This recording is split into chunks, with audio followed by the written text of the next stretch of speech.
jusqu'au bout ou jusque... There should be a little bit left. That's good.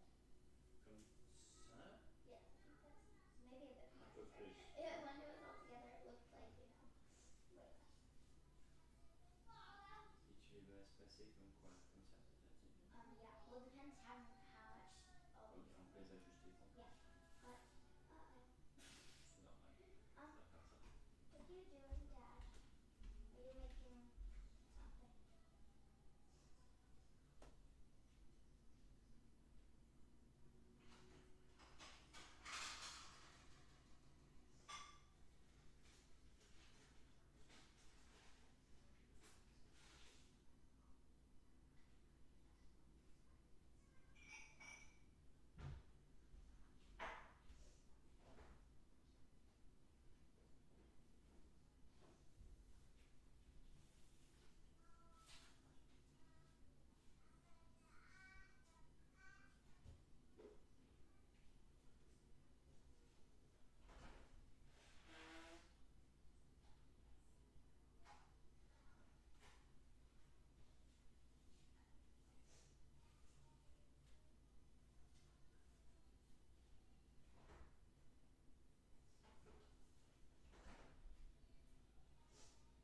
Dad, I want to put up my, what is it called?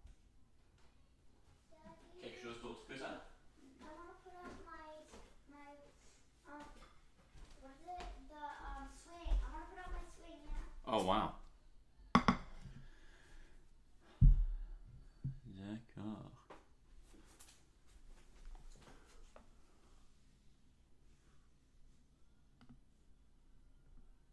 Comment ça se fait qu'il y a tous ces fans de Mathieu ici dans le chat? Vous sortez d'où, vous?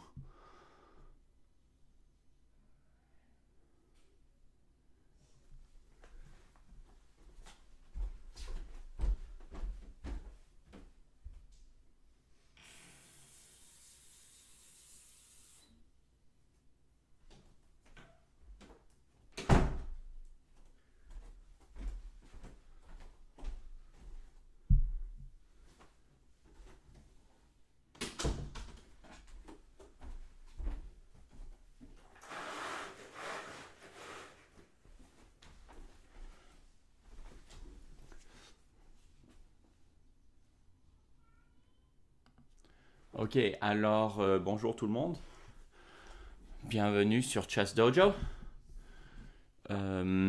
Aujourd'hui, on va faire 2 streams en même temps. La première, c'est un tournoi pour les dojoers. Un tournoi rapide avec une cadence de 15 minutes plus 5 secondes. Et puis, en même temps, on va aussi suivre la partie de Mathieu Blanc quelque chose. Mathieu Blanchet contre notre ami Kostya Kavutskiy. Bonjour Nemtomi et tous les autres. Donc, les tournois pour nous commenceront en une quinzaine de minutes ici. Et si vous êtes sur Twitch, vous pouvez faire point d'exclamation play pour trouver les liens. Après, sur Twitch, on a... Non, ça c'est pas bien. On va faire les clubs. Ouais. Avec ce lien-ci, vous pourrez retrouver le tournoi.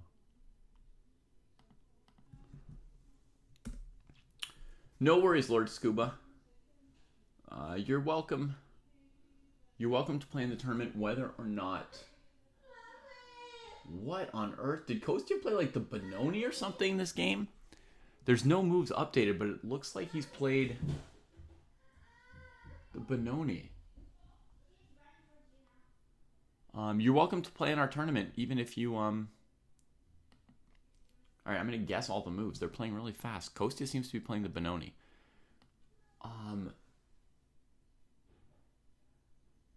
Wait, and now his king's in the middle of the board?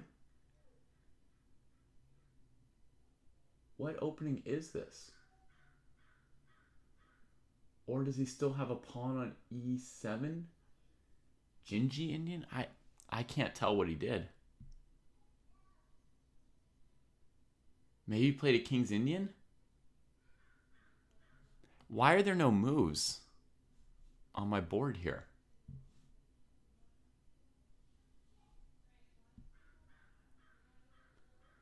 And why does it look like Kostya just moved his king out in front of all his other pieces?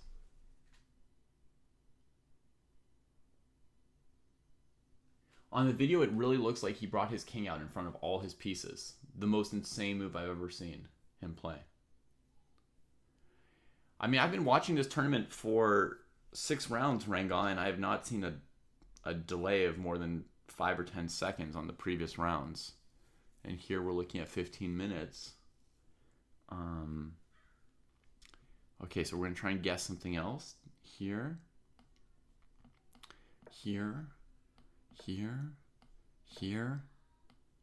Total guesswork, folks. Here. Had white played e4 or e3? Bishop g5, d6, e3.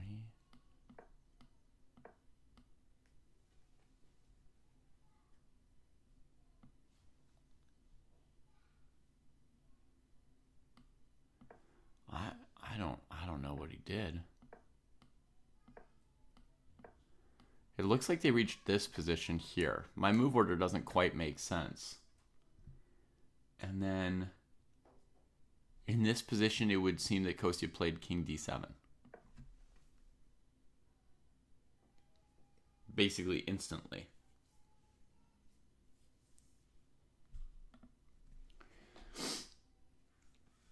Yeah, I don't believe my move order for getting here, but this looks like the position he has live.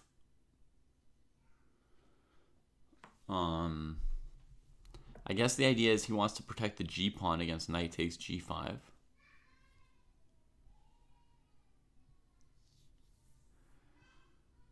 And his king wants to go to the queen side, which is more locked because of white's pawn structure here. And the h-file is pretty good for white, so he doesn't want his king over here. That's an extraordinary move.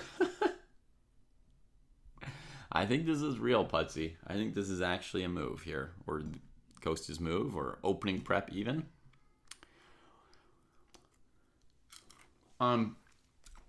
Now, if you turn your attention to this other screen over here for a moment, you see Chess Dojo. And if I scroll down, you see upcoming events. Sunday Rapid 1700 plus, Sunday Rapid 13 to 1700, Sunday Rapid under 1300. These are the 3 sections for the tournaments. They're starting in 10 minutes or so. So come on down and join a tournament, as Vin has already done.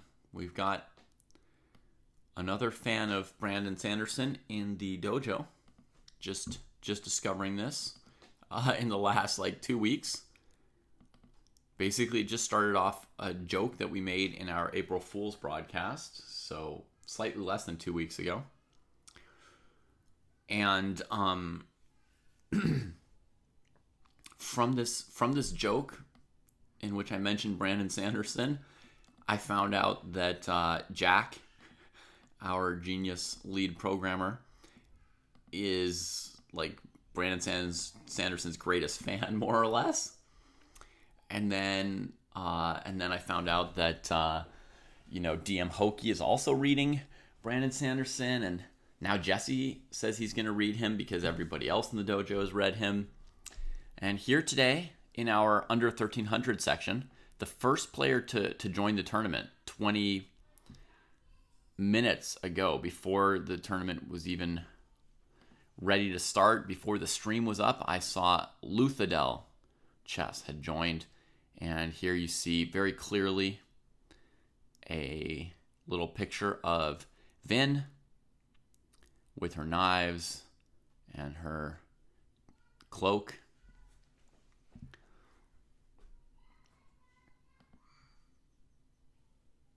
So you might get to play a game against Vin today if you're in the under 1300 section.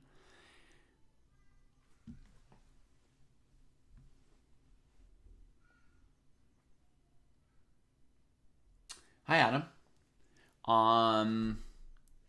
Are you an Adam whose chess journey I saw posted in the Dojo Discord yesterday by any chance?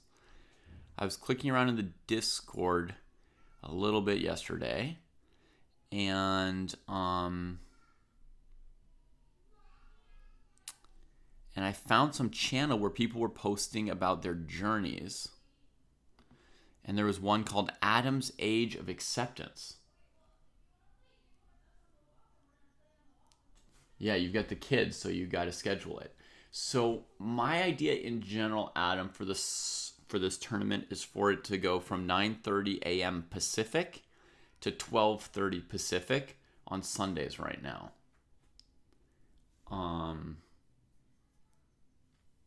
So that would be starting in 10 minutes and going for 3 hours. And normally it's going to be an arena format, which means you can come in and play a couple games when you want at any time in those 3 hours. You know, you don't need to be there at the beginning. You don't need to be there at the end, right? You could play a little at the beginning, or you could come in late and play a little at the end. Though there are people who have requested...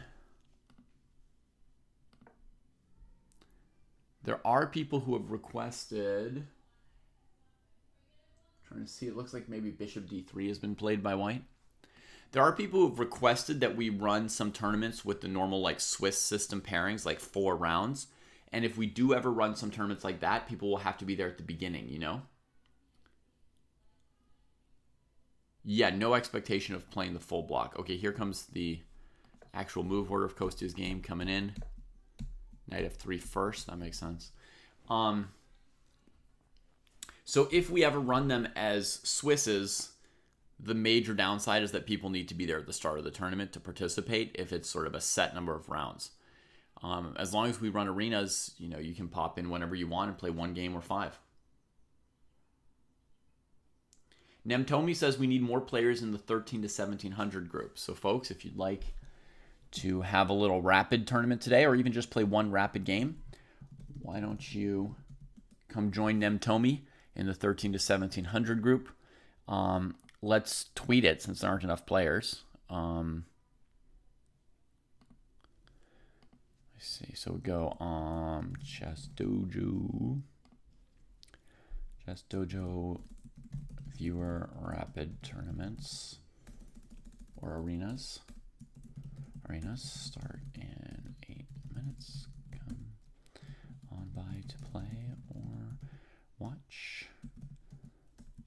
Arenas allow late joining. Bonus, we are watching Kostya.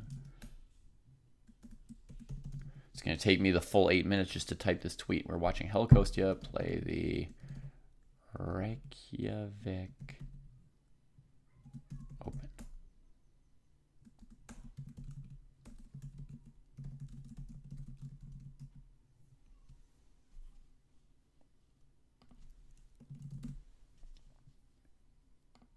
All right, something went wrong, but don't fret. Let's give it another shot.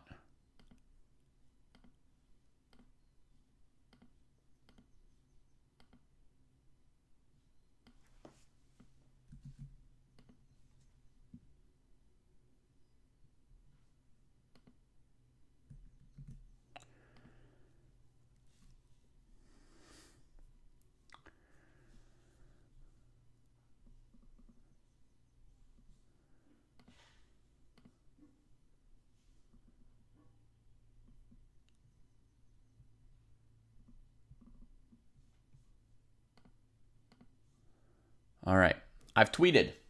That's what I can do, Nemtomi. I have seen Kostya's earlier game from today. It was great.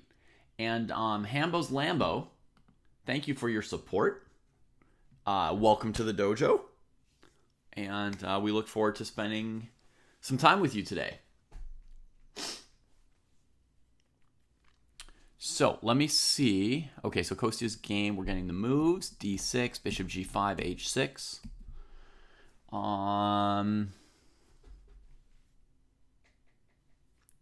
Yeah.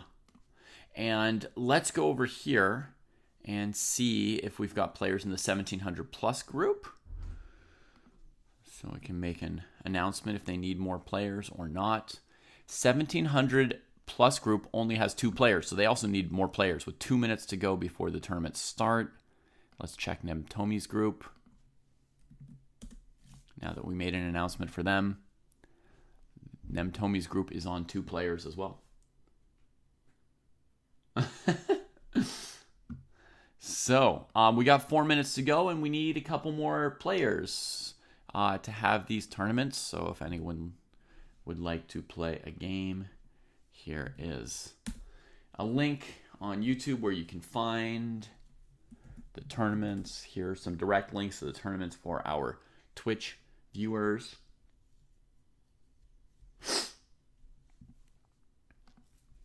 And Adam's age of acceptance. So, yeah, Adam's got kids like me. Adam has a recent graduation under their belt, but the goal is not to graduate. Adam has this terrific list of goals. Oh man, you have to scroll forever to see Adam's goals because so many people have posted on this chess journey here.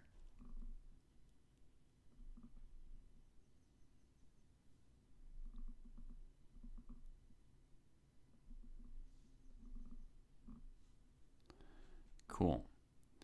And now, let me just, while I'm in the dojo, let me quickly click on my my thread that I started yesterday.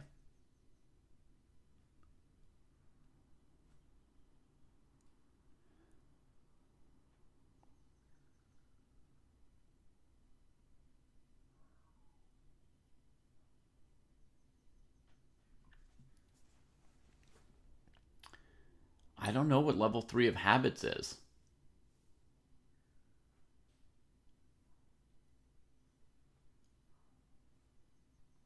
Tell me more, and I will give you my chess coach feedback.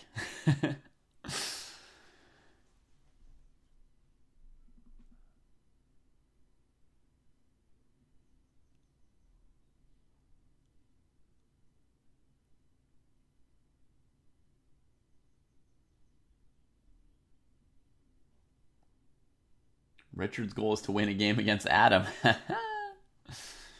It's from Amon's Building Habits series. That makes sense. I don't know what the level 3 is. But knowing Amon and knowing the power of habits, I'm sure you're on the right track.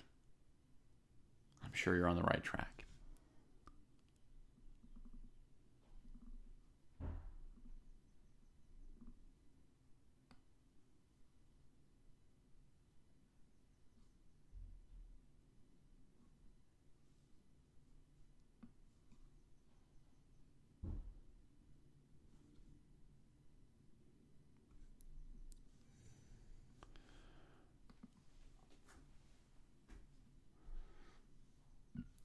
Who is Adam? Asked Gabriel.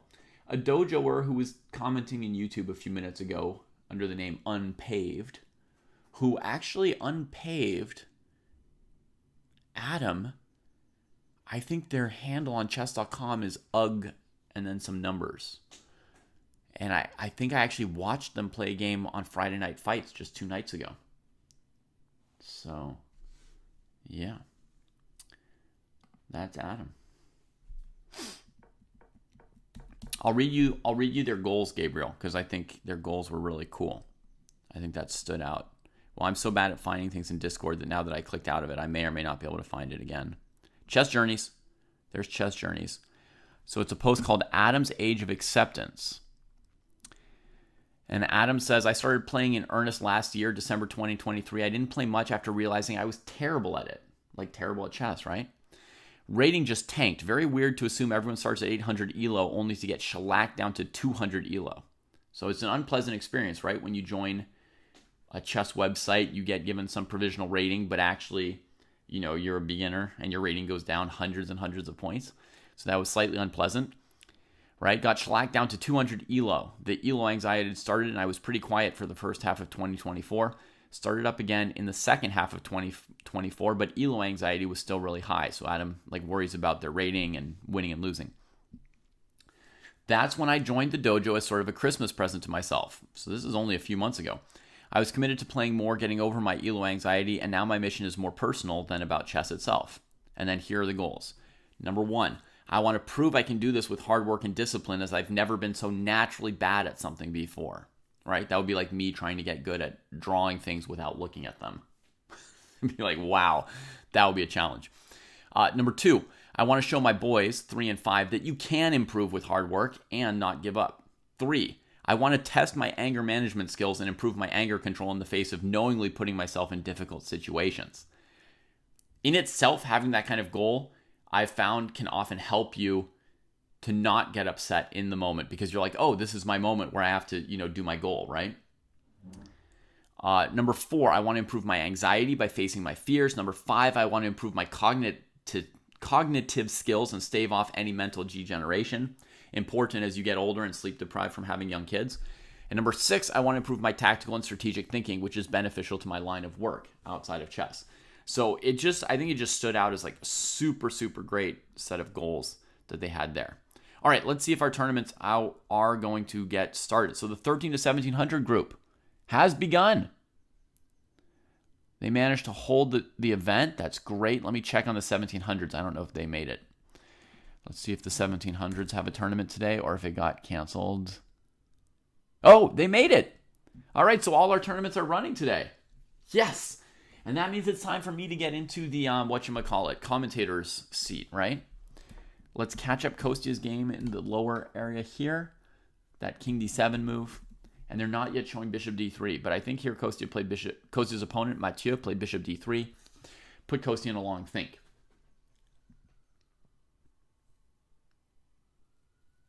Oh, wow, that's a while, Pudsey. I didn't realize it had been so long for you. Yeah. Good habits, and then builds them up to higher levels with the exceptions that come in. This was the last move, actually, Joel Hanks' king d7. And when I first saw this move, I thought, am I seeing the board wrong? Is it a relay error? Is it this or this or that? But what I realized, Joel, is that white was threatening knight takes g5 because of this file. It's not a mouse slip, because this is an OTB tournament game. This is in the Reykjavik Open, Joel. So there's no mice involved. No mice in sight. There is a nice river right behind where Kostya and Mathieu are playing. But he wants to defend the g5 pawn.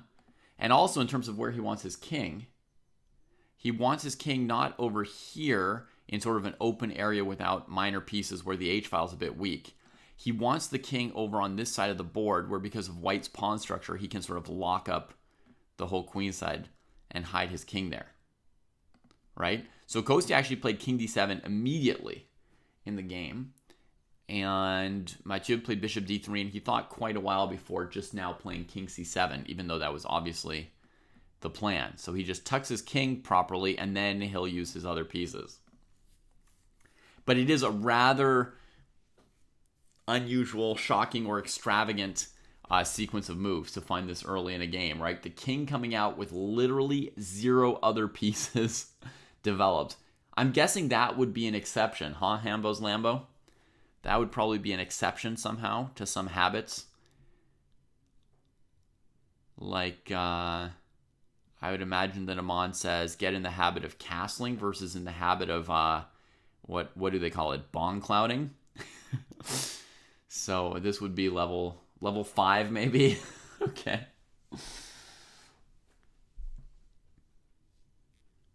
And now let's get into some viewer games, okay, folks?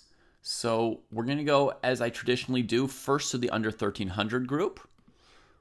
Give some love and respect to any beginners who might be in our tournament today. Let's see if there's anybody down in the 200-300 range. There are not. Okay, so the under 1300 group looks very competitive at the moment. Everybody's rated about 1,000 to 1,100, so it's going to be really, really close matches. We do have 926 Andy over here playing. Wait, no, I got the wrong game. Let me try again. 926 Andy here playing with Lord Scuba. Excellent. So let's see the start of this game real quick. Let's catch up. So black goes for a Banco Gambit. It's a very aggressive opening from black. They're basically provoking white's pawn center forward, then trying to undermine it. I love this opening. It's definitely not super classical opening principles. Let's say that you would, first show or teach a sub 1200 player, but I do believe that anyone can play any opening they want to. White, interestingly, neither takes black's pawn nor defends white's pawn. So Andy plays a very advanced move here, just saying, I can develop, and I'm not really worried about who ends up or down a pawn here. Quite interesting. Black gives the check, white blocks, and then black grabs space with the b pawn. And now this knight on b1 is going to develop very, very slowly. And actually the move white wants to play is e4 more than anything, to be able to play bishop d3 and take over the whole center. But it looks hard to play e4 right now. Black's got knight e4 coming, and this knight can't come out yet to help with that. So Andy's having themselves a long think here, trying to figure out this very unusual opening. Let's see what kind of ideas we can come up with for white, given this problem that we want to play e4, but it looks like knight e4 is good for black. Like, what's the thought process for white at this stage in the opening?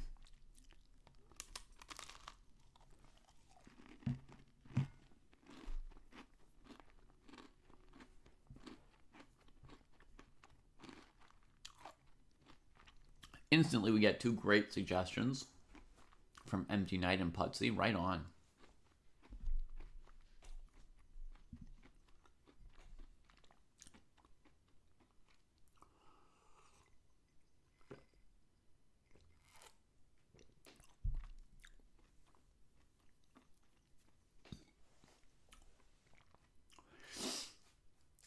Any other thoughts, folks, or should we just look at Putsy and MD Knight's suggestions?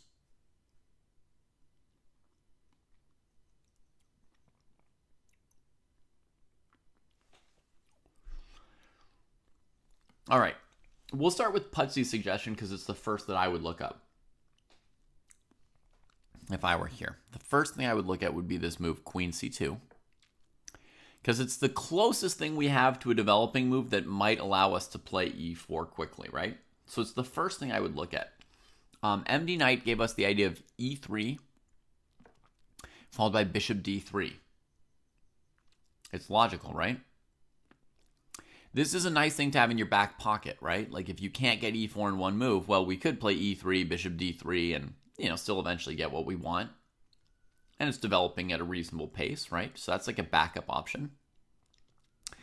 Another backup option to me would be if it doesn't look like we can play E4 anytime soon, maybe G3, Bishop G2, castles. And then sort out the center stuff, right? So to me, E3 and G3 are both kind of like backup options, right? But kind of the first things I look at are Queen C2 and A3. Of course, why not? You can follow their game. This is the live position here, more or less. It's below me. I'll keep it updated. But, they're playing a classical game. They're going to think for a while, and we're also going to look at this other board over here.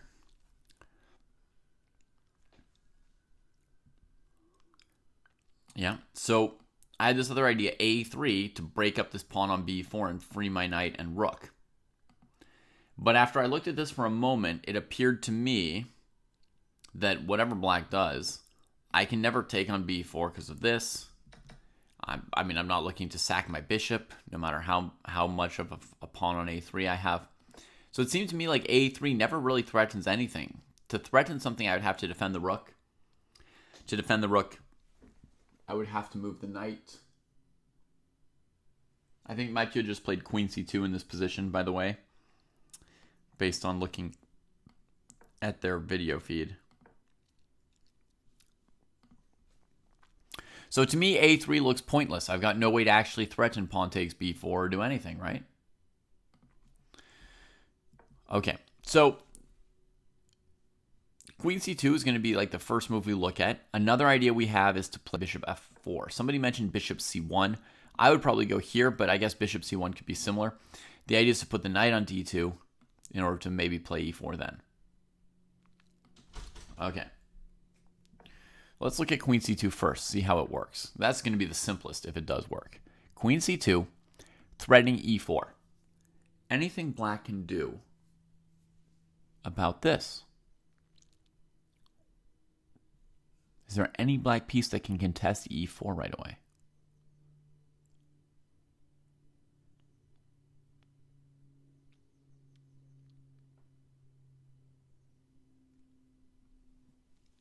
Looks like no. By the way, somebody mentioned that Andy was in the think tank on this move, and that's absolutely true. Andy is spending too much time on this move. There's no way this move is so important that it's worth half your time, right? We're playing a 15-minute game here. And Andy is now down to 6.5 minutes and has used, somewhere between 6 and 8 minutes thinking about this position here. You just have to make a move after a minute in a rapid game. It's just an opening move. It's not like a life or death. Your opponent's threatening mate in 3 and you don't see a way to stop it yet.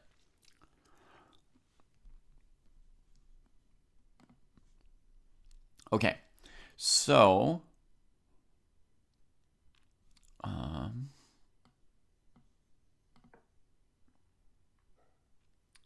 wow, more absolutely bizarro moves from Kostya. We're in like the twilight zone here, folks. I think he just played his queen to g8. He's just trying to rack up the most weird moves in a game. He's playing some kind of chess bingo, right? He's got like a bingo card where it says, make a long back rank move with your queen, develop your king before any other piece. Like, he's just going for it today.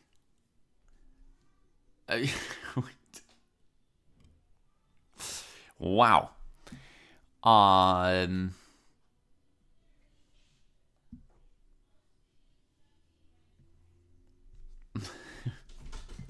Phenomenal. Real Chess, you want help finding the tournaments? Let me send you a link here to our club. Hopefully from there you can find the tournaments. The play command only works over on Twitch, not on YouTube. It's a Moobot thing.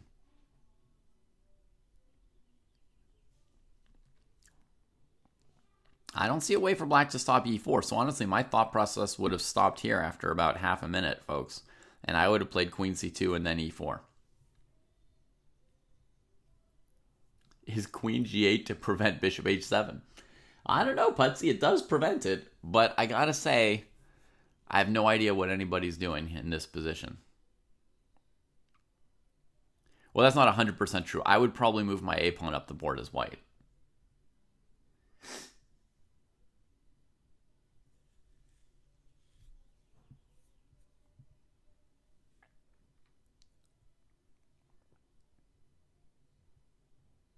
Actually, maybe that would be wrong.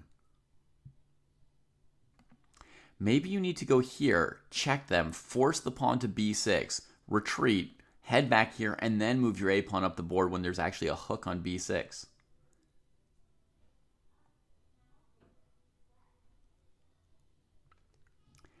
That's a way to lose 6 tempi, but it makes sense, doesn't it? But what if black plays knight d7, knight b6, and then you can't get through b6? Then you go rook b1 and you just take. Yeah.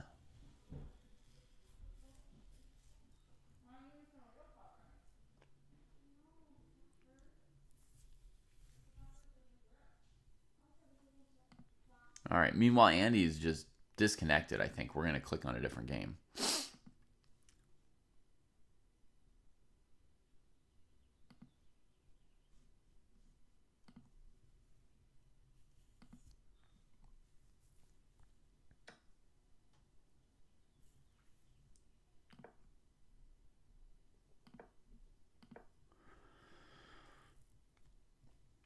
Scuba's got a kid too.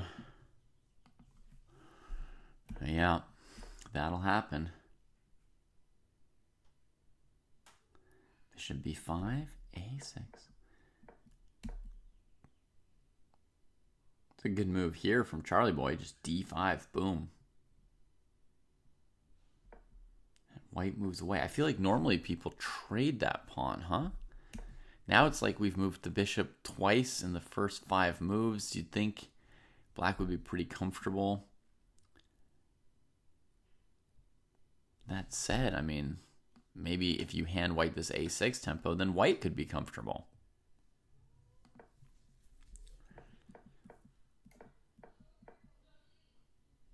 Ooh, white holds the square on f3 at least, avoiding getting the king ruined. That's good. Keeps a clean pawn structure. Pieces coming out. Decides, okay, we've got 2 different reactions to this question, right? h3, you can trade, you can retreat to keep lots of options, or you can work on this pin but commit your bishop to this small area. And after bishop h5, if white plays g4 at some point, you know, you're kind of constrained in there. But black said, sure, I'll go into that area. If white played g4, maybe black would sack. Maybe they would tuck their bishop. We don't know. White similarly goes to g5. Black asks the question, and white just dips out.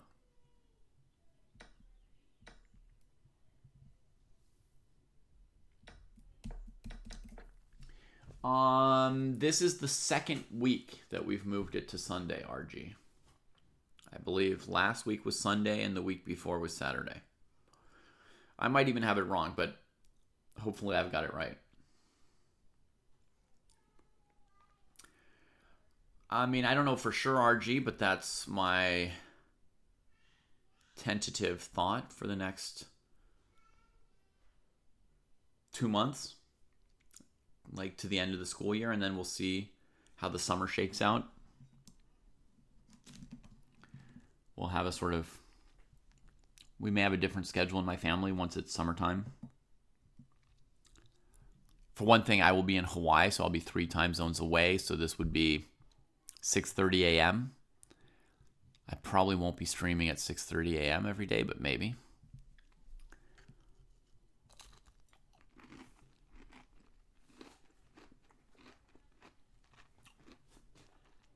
But yeah, my idea is to try and do it on Sundays for the next 8 weeks or so. That said, next Sunday is Easter. So next Sunday is going to be an exception. You know, I'm going to be doing an Easter egg hunt for my kids next Sunday morning. So I won't be able to do commentary on the tournament.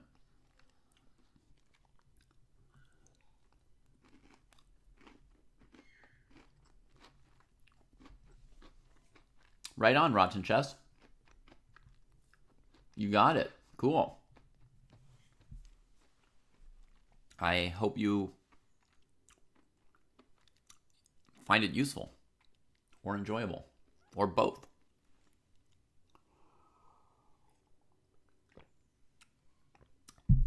Yeah, as Putty says, now that black took out this pawn on e4, this bishop's fine.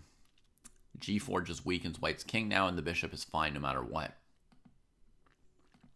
So black's doing very nice here after grabbing this pawn. White tries to recover the pawn. Black tries to win the knight. Oh, now we get a battle. Now we're in for a battle here. f4 defending the knight. f6 attacking it. g4 going after the bishop. Black trades.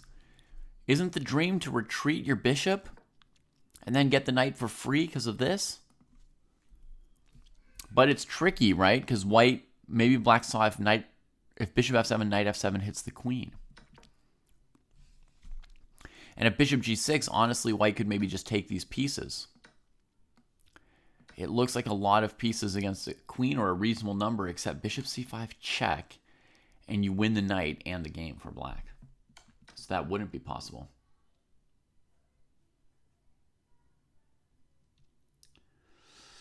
RG, you won one of these tournaments. Is that what you're saying? One of these tournaments that we're watching right now? You won one last month. You got a ChessCom medal, and you want like a whatchamacallit? Maybe an icon on Chess Dojo. What are these things called? Little icons in the corner. Badges. You want a little badge, maybe?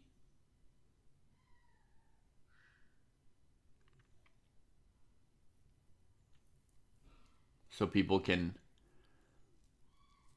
see it on your profile, yeah? Okay. I'll think about that. There's people on our stream who there's people on our team who really like these badges. They might want to make more badges for you. Sure. There's also this thing under tournaments where we've got sort of a running leaderboard. And we can go leaderboard, chess.com, and Rapid. And then we can see, you know, where you stand for the year in Rapid Chess from the points you get. But yeah, definitely. I'm just mentioning that to you, not to say we shouldn't make you a badge, just to tell you maybe you can find yourself on this list. There's 748 people, so I don't know if you're in, 10th place or 20th place or what. But you might be able to find yourself on this leaderboard, which might also be cool. And that's not my way of saying, no badge or anything. I will move the badge idea up the chain of command. No, I will move it. We don't have a chain of command. We're all kind of one level in the company. I will pass it on to somebody who cares about badges. Yeah? How's that? I will move it to the desk of somebody who likes badges. All right, so let's see how this game goes. So Charlie Boy goes for the trade. Tempo's the queen with the rook. White just had one knight captured on this file and says, let's make it 2. Let me immediately put this knight here and try and lose it, I guess.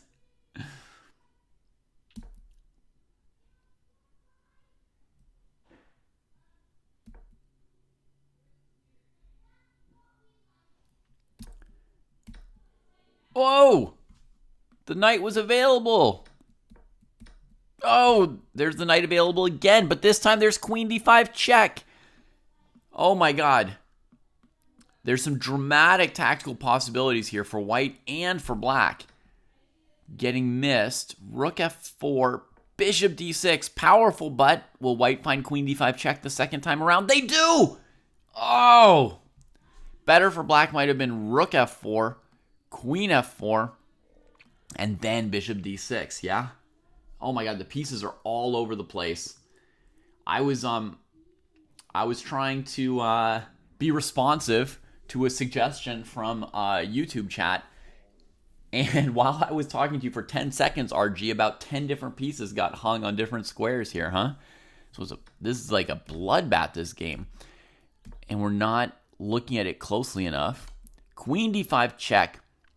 Crazy thing is, wherever the king goes, you can take one rook with check and then the other. No, wrong rook! Ah! This is the right rook because it's check. And then after the king moves, you can take the other rook. And, no, don't be sorry, it's fine. And if the king had come up, so this rook wouldn't be check, then white could take this one with check, and then that one with check. Wow, this is a position where both doesn't take the bishop.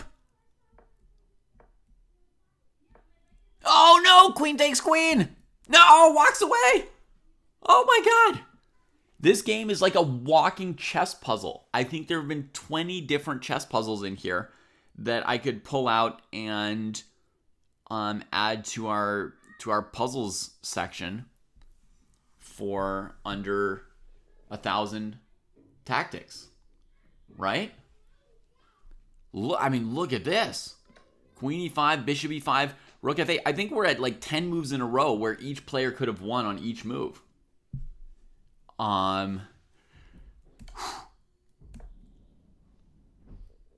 Bishop e3, that's a heck of a move. That's a heck of a move. It's a great beginner's tactic collection, indeed. You can get like 10 to 20 of them out of one game.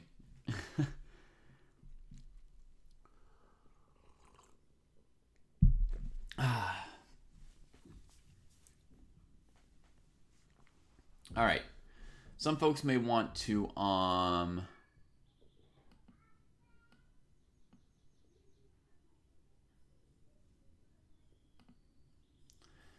some folks may also want to see where we are in Kostya's game, maybe. Yeah, white is low on time. Black has no excuse, says RG, which is a comment that I agree with. Basically, if you've used all your time trying, good for you. If you didn't see everything, that's fine. If you had 10 minutes left out of 15 and you didn't see any of these things because you didn't even really try, then you're not fulfilling the brief, I mean, I understand in rapid chess, you don't want to get down to a few seconds sometimes. Sometimes you save 2 or 3 minutes on the clock. That's reasonable. If black had 2 minutes and we're missing some things, fine. But 8, 9, 10 minutes is too much, right? Let's see. Is my video of Reykjavik live? No. It shows neither player at the board right now.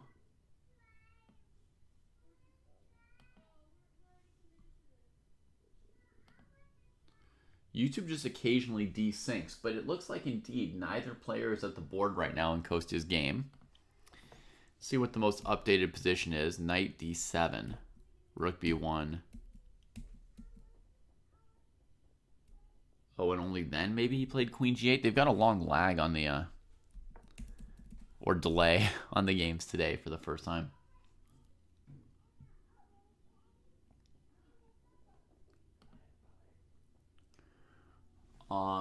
If I look at the video,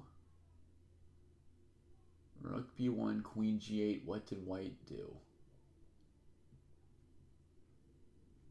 I think they moved their knight somewhere because I don't see it on f3. I think white played knight f3 to d2 here. I don't know what the move does. I don't know what any move does in this position, by the way, that Kostya and Mathieu have. It just looks like nothing's happening. All right, black gives a check, trades the queens, and that should do it. The extra rook can clean up all those pawns now. That'll be a win for Charlie Boy. So now let's go to another section. Let's go to 13 to 1700 group and find a game to watch.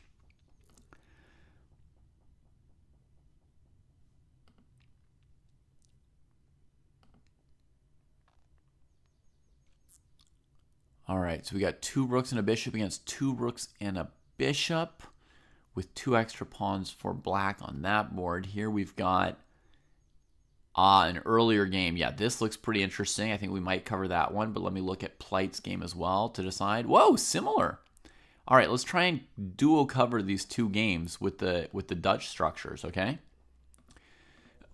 So you see, folks, we've got these 2 games where black's got the pawn on f5, bishop on the long diagonal, aiming towards the king side, space from the f-pawn. White has reacted very differently on the 2 boards. The big difference being here, white played f4 to get a lot of space on the king side. And on this other board, white played f3 to blunt the bishop and keep the black knight out of e4. Here, white's keeping more diagonals for this bishop. In the other game with the pawn on f4, the bishop got blocked in. And this is this unopposed dark squared bishop that is about to shine. Boom, hits black on the diagonal. And suddenly, Enitson comes out with a big advantage there with that trade.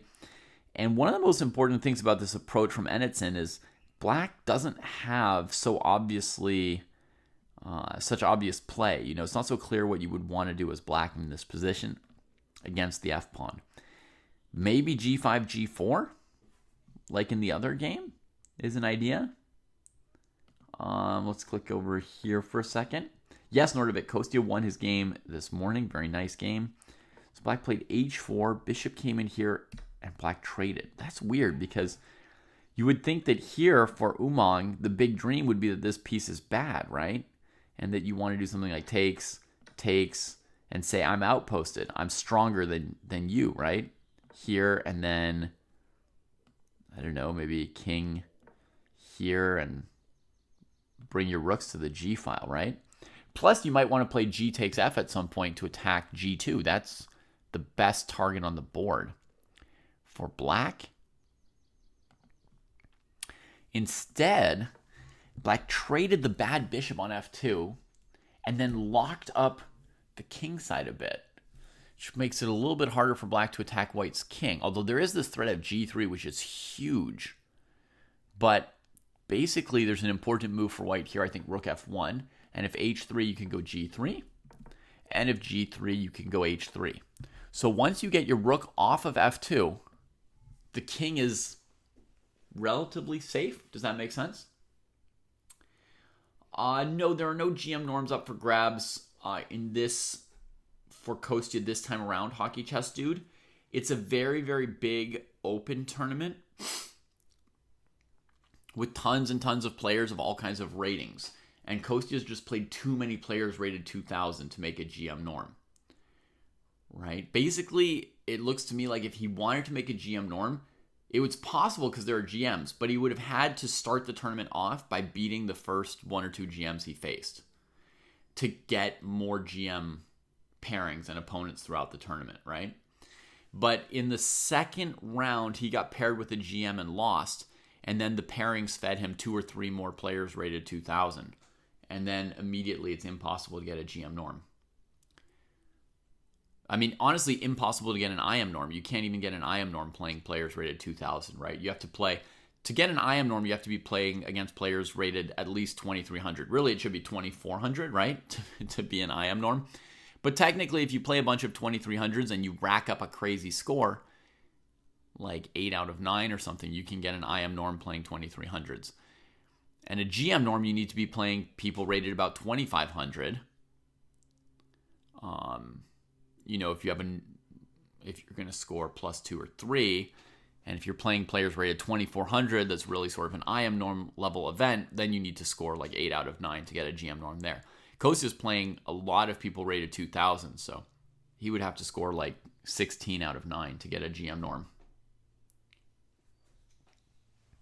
Is it free to go attend a tournament? No. No. I mean, look, they've got a beautiful venue, and, you know, there's an airplane to fly and a hotel to stay in, and, you know, a site for the organizers to rent, and they have to pay taxes to FIDE for the event to be rated, and they need and they're providing chessboards and sets and clocks and stuff. A pro like Kostya probably gets free entry and sometimes a free hotel room, but he's definitely, well, unless I'm totally wrong, my guess would be he's still paying for his airfare, and perhaps, depending on the organizer, he may or may not pay for his hotel room or his meals. But yes, a pro's going to get free entry for sure. But entry fees are like the smallest cost of chess tournaments, right? Like entry fees are usually in the $50 to $100 range for tournaments, which is not nothing, but compared to a flight across the world, right? Compared to a flight across the world or a hotel room for 10 days, the entry fee almost doesn't register, right?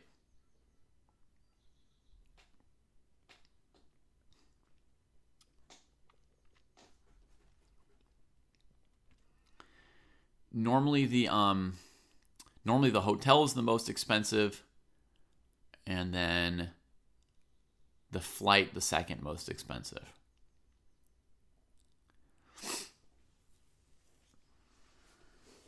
If Kostya could get a free hotel room, that would be a nice deal for him. So Nemtomi is going to the Pula Open in June, Hockey Chess Dude, and saying it's going to cost around 2,500 euros. And I don't even think the Pula Open is that far away from where Nemtomi lives. I think Nemtomi's in Hungary, and Pula is going to be probably within a couple hundred kilometers of Nemtomi. Probably you can get there by train instead of like a Atlantic flight. So I would guess that most of that cost is the hotel or something. I don't know.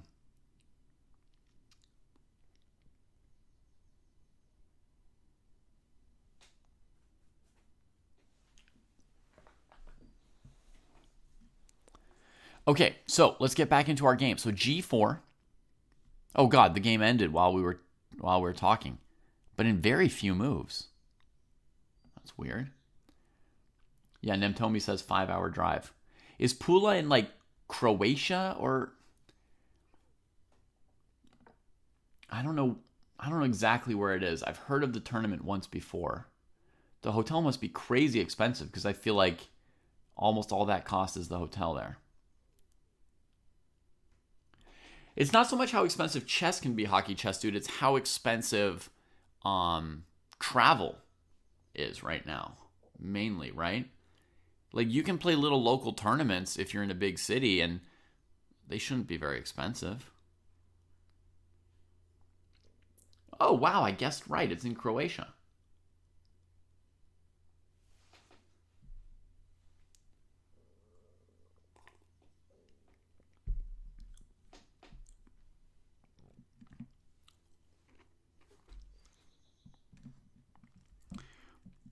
The thing is, the better someone gets at chess, the more they might need to travel to go play in like really interesting tournaments for them, right?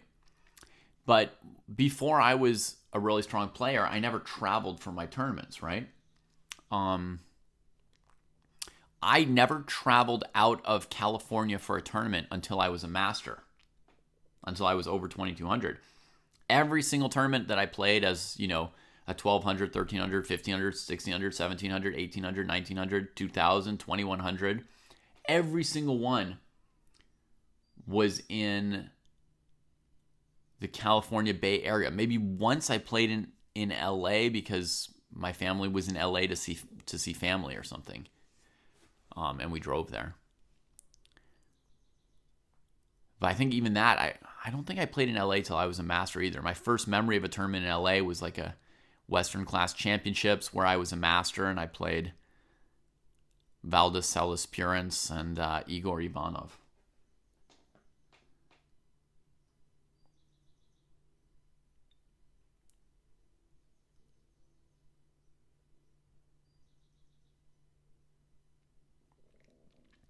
And so the tournaments that I would play in Hockey Chess Dude, they were like quads. The entry fee would be like $10 to $15. You'd be 4 players, right? Everyone would be split into groups of 4. You'd play 3 games. And the winner would get 2 entry fees back, right? So if it's like, let's say it's $10, they collect $40 in entry fee. $20 goes to the player who wins the quad. And $20 goes to the organizer to pay for the site and USCF rating fees. And that was obviously quads would be small tournaments played on a single day, like a single Saturday or Sunday. And then I started playing in some bigger tournaments that would be full weekends. It would be like 4 or 5, even 6 rounds. And then the entry fees would be like, you know, $40, $50. And there'd be prizes like, you know, 300, 200, 100, stuff like that. All right, let's see how this game here ended abruptly in this interesting position. So white here played d5 instead of getting the rook out of the way of g3. This move is aimed to just block up all the black pieces. But black said, what are you talking about? I'm very strong here on d5. I will take. This was probably a big mistake. My guess would be that the move g3 would have been absolutely powerful for black right here. It attacks the rook and breaks open the white king. And nothing here is happening that's so important that you can't throw in g3 because pawn takes rook is a bigger threat than anything going on in the center, right? So that's how you play sort of like that's how you seize the initiative, so to speak. If you've ever heard this phrase, seizing the initiative means your opponent says you're doing X or Y, and then you say, no, this other thing is super important, right? And you make some threats and you start controlling the tempo of the game and say, hey, we're going to play over here instead, right? And then next thing you know they're playing, I don't know, takes here. And I'll show you like a crazy sack. I'm going to do this. I'm going to sack the knight. so I can trade their knight when my queen goes to h4. And now, they do this. We come here. Knight f3, we can take it. So we're creating threats. You could also just leave this tension here. Go queen h4. Oh, wait, we can't go queen h4 till we move this knight. That's why I sacked the knight, huh? All right, here's like a cool idea. King g7.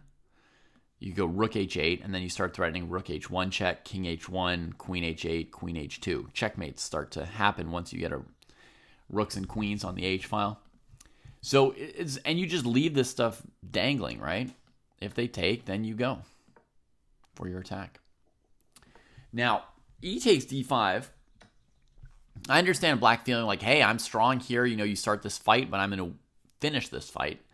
But white did have an idea, which is the queen slips in here if you take with the pawn. And now suddenly all this area around your king is open, and it looks like white has really good chances to score like a perpetual check, or you might have to go and trade queens to stop it. Plus, white just got one of your pawns. So black played bishop c8. The queen went in further. And then f5. The rook wants to get involved. We're blocking out the bishop. And now black's struggling. And they actually blundered here under pressure and cut off the defense of the knight by accident. And that's why the game ended in one move. So you see how that went from great to lost in like 3 moves for black there in that game? That was brutal. That was brutal. But that happens. Black sort of underestimated this queen coming to f5 when they took here.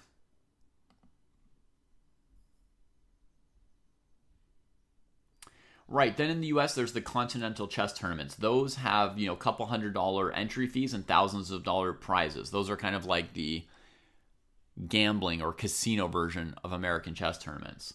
But you can usually find tournaments in the US that have a more reasonable entry fee without the massive prizes, right?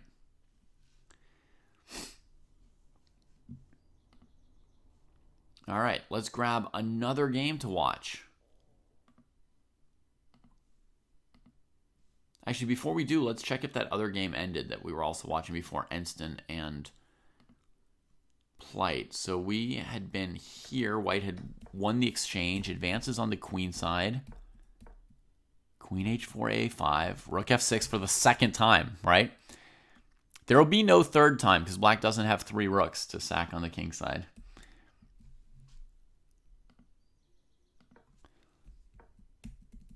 It says the game ended here by resignation. That's odd.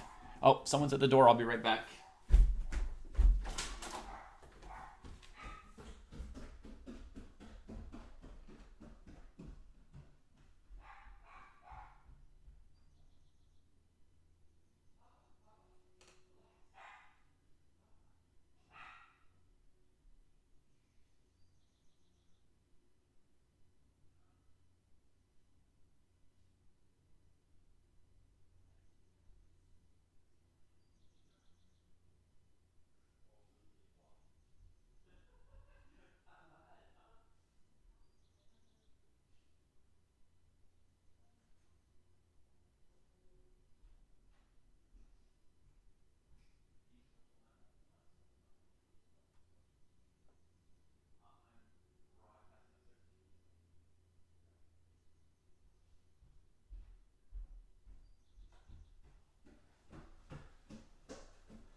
Oh, you know what? I'll be right back.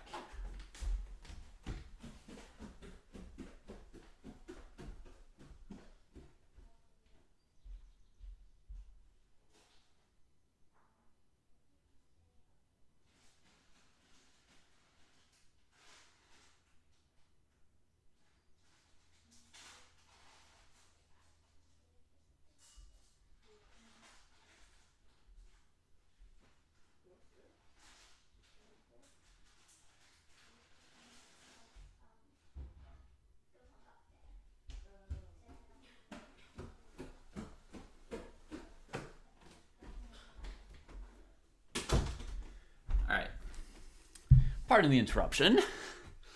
So back to our chess. I didn't have time for breakfast this morning, and so as I was running and putting on the stream, I grabbed this gigantic, beautiful cookie, but I just wasn't that into it. You know, it didn't feel right to be eating a cookie for breakfast. And then I realized I had some homemade trail mix sitting in a bowl, so I grabbed it. This will be better. So it looks like this game was just abandoned here. So we'll go grab a different game.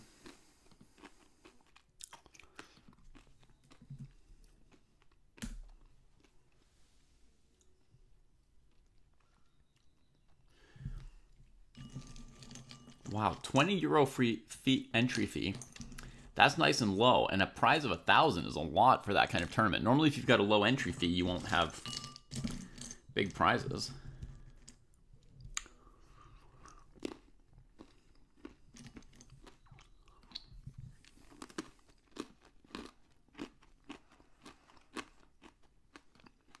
Okay, we found a game early on here.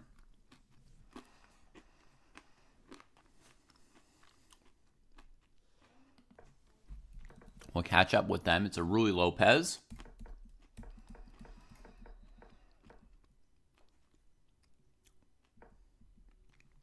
D5.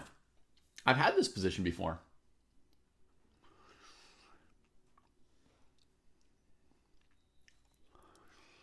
I've had this position before as black. Black is sacrificing or offering the E5 pawn as a gambit here.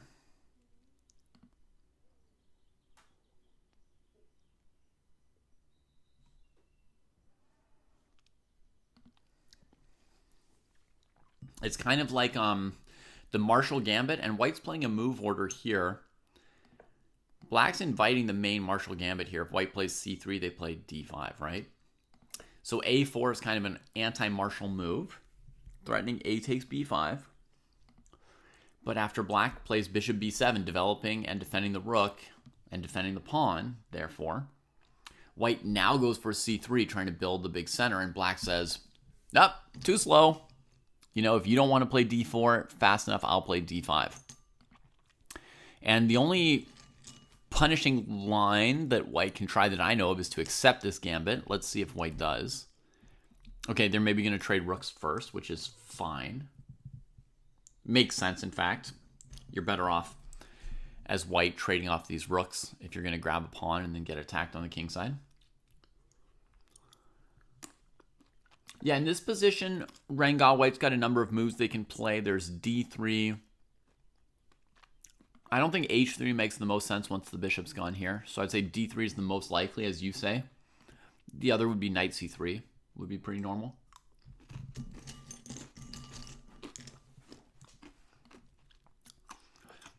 Knight C3 is sort of a more trade-heavy approach.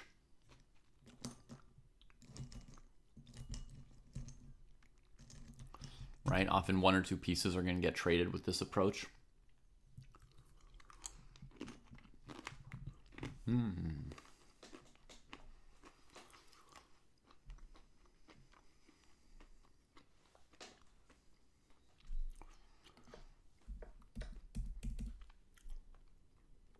Black's having a think, which means they're not auto recapturing.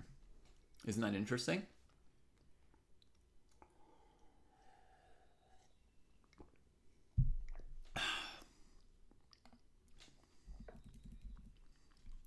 Meanwhile, Kostya's queen continues its maneuver from G8 to G7, defending this pawn, going to the long diagonal, tickling that pawn.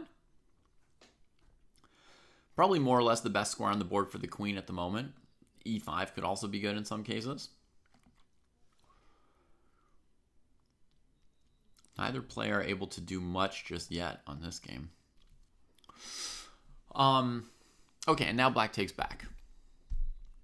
I think this, black could have considered pawn takes e4 here if they were looking at other options. Pawn takes knight, pawn takes knight, pawn takes bishop. And then you realize you're sacking a piece, and does it look plausible? Not really. And then basically you have to go back and play the automatic recapture. But it's good to have that open mind to look at your options. Yeah. Okay, and now white quickly goes for taking the pawn. The only reasonable thing to do. And folks, I would advocate not hesitating too long about this kind of decision. Honestly. Like, if you let black play d5 and you don't take their pawn, you're just not going to have a good position. You're just not going to have a good time. You're just not going to have a good game, you know? Yes, it's sometimes scary to accept these kind of gambits, martial gambits and stuff like that. For a certain personality of player, it's scary to accept any gambit. But you got to be willing to do it.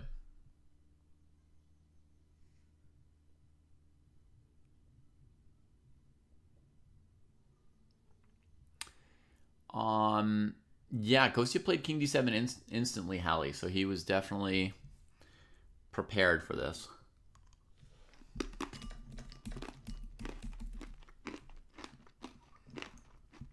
So, good on Paresseux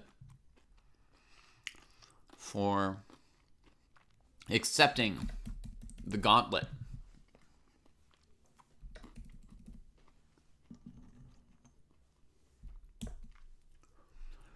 Now black allows rook d5 very quickly.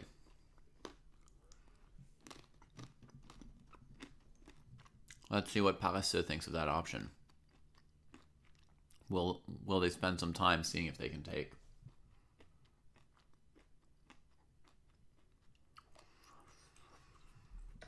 They do. Well, they don't spend that much time, but they do take it. This is not good for black, I don't think. You may think like, oh, I've got the secret defense of d5, but all you get out of bishop h2 is a pawn.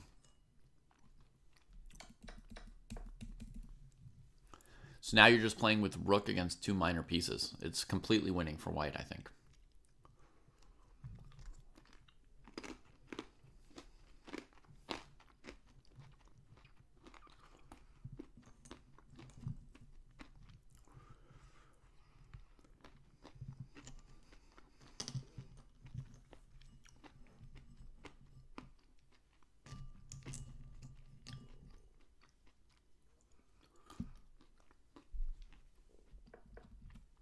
Bishop e3, blocking the file for the rook.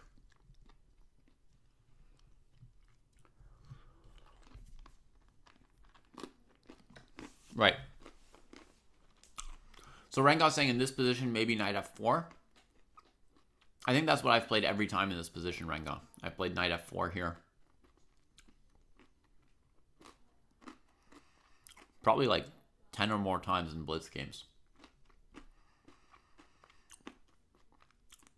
And I'd say it's a pretty scary position for white, but yeah.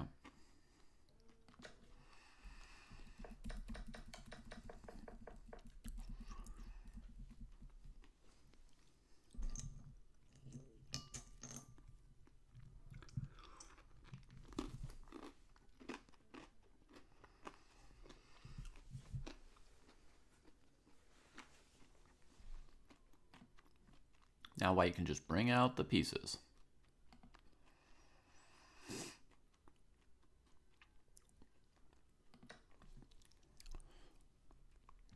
Here we've got Benedict playing the Mora Gambit as white against Ginkgo Tree. Black spends a tempo on h6, trying to keep white's knight and bishop out of that square, but whew, it's tough spending tempo on moves like that. I know people often play a6 as well to stop knight b5 in this opening. There's knight b5 in this opening. Oh, and d6 is not going to be good, right? White's just going to go after this bishop, which is defending the pawn.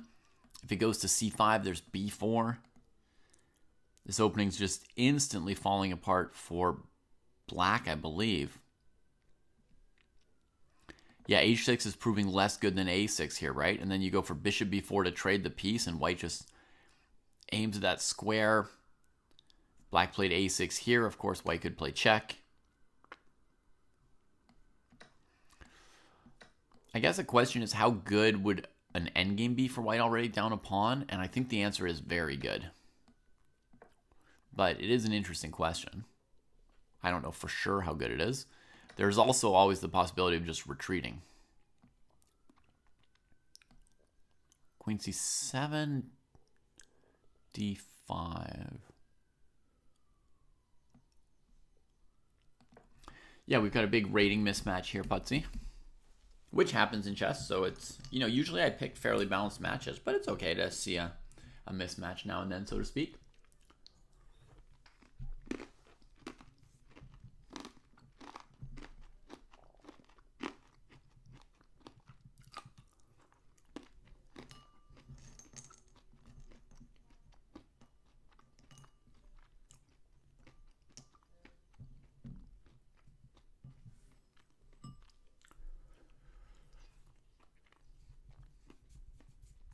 Black's in the tank. What to do? What to do?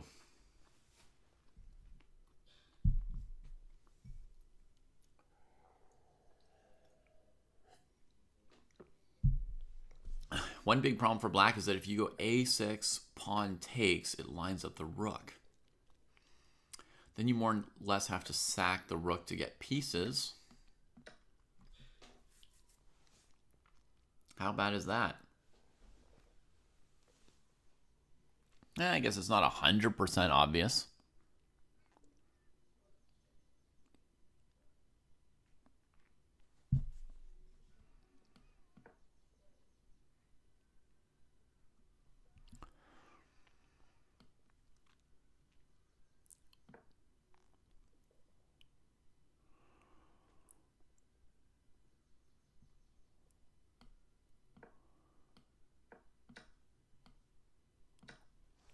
Ay, this is tough for black.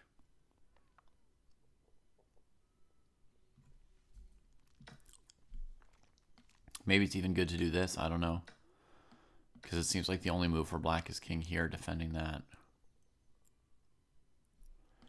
And then you could take here. Threatening knight d6 or b6. Yeah, it's just killing for white. I think Kostya currently has 4 wins, 2 draws, and no losses in the tournament, HP Bob Dole. And his 2 losses were against GMs, and his 4 wins were against players in the 2,000 to 2,100 range, I think. So it's all been sort of, you know, rating predicted results so far. No big upsets for or against Kostya, and his performance is probably pretty close to his rating. Maybe he's gaining 1 or 2 points because he's won more games than he's lost. You know, he's had more of the winning down than losing up matchups.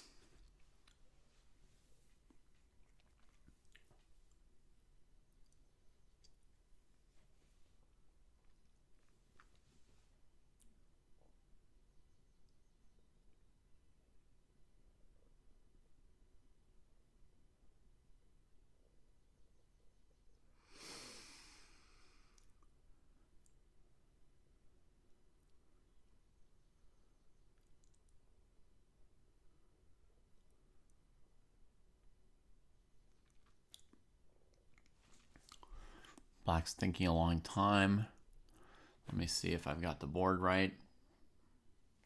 Sometimes chess.com just doesn't show me moves. So I guess better for black would be b4. Or bishop c5, b4. Then a6. Then takes. Then takes. Takes. And takes. That's probably the best option that remains for black here. Yeah, he is Nemtomi. I was just looking at some games of his on Chess Dojo the other day. So if I go to the scoreboard, and then I go 1 cohort down, then there's Benedict here. I click on Benedict's games. And yeah, I was just looking at his games like earlier this week.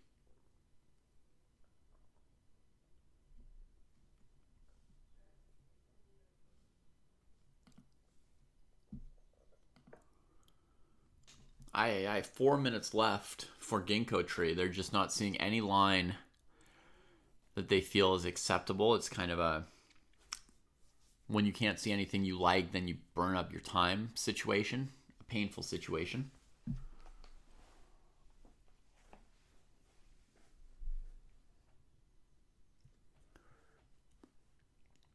I assume you're asking that question, Nemtomi, because you see that it's Benedict whose game we're, or Istvan whose game we're looking at right now, right?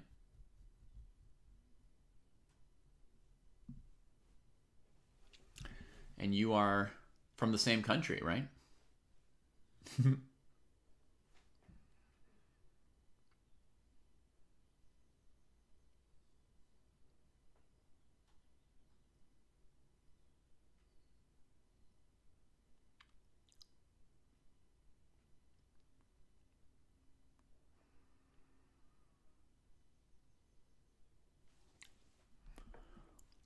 Bishop c5. Best move, but 8 minutes in a 15-minute time control on one move is just impossible. White grabs their pawn back on d6.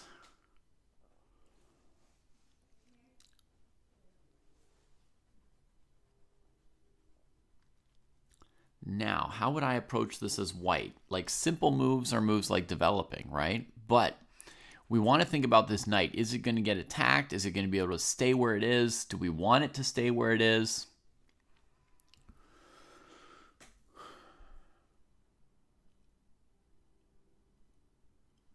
Benedict is thinking here, which I would as well.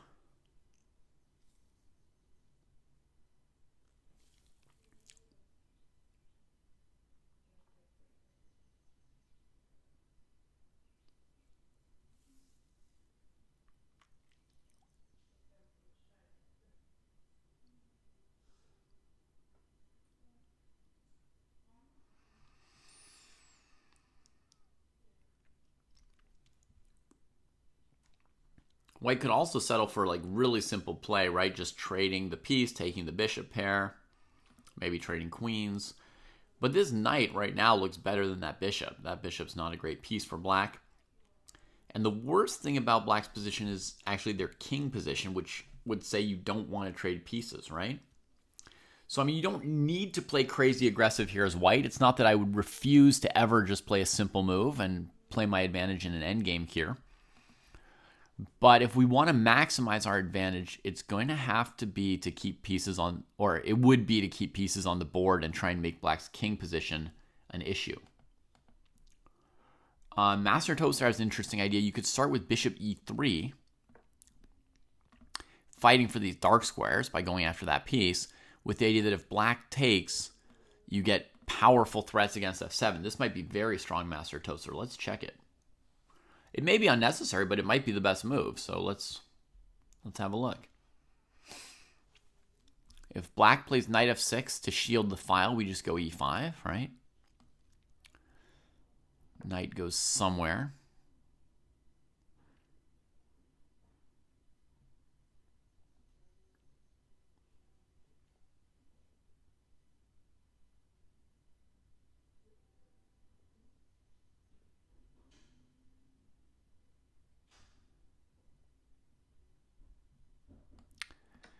I wonder if we could even just sack an entire piece.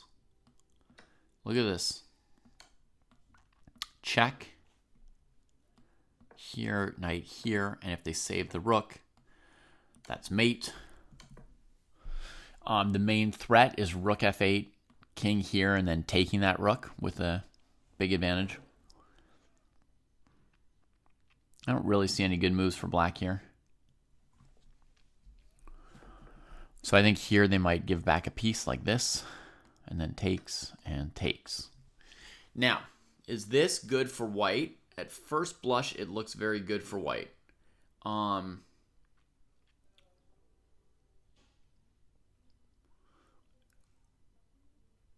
the move to prove that it's good for white, we need another move. It's going to be either like knight f5 or bishop e2.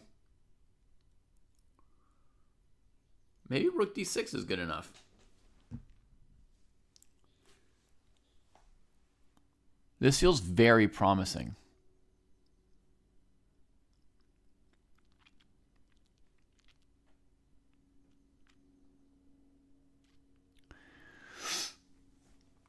That said, I don't like see a knockout.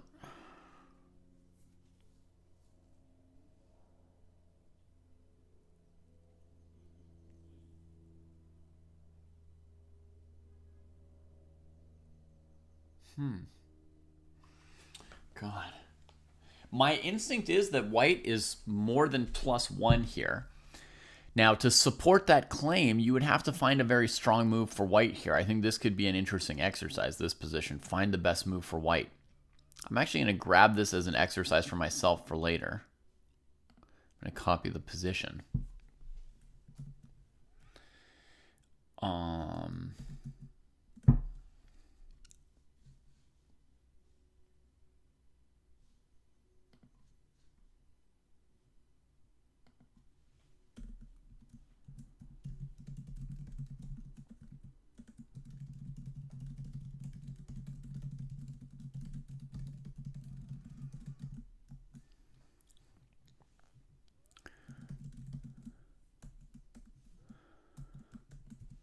Okay.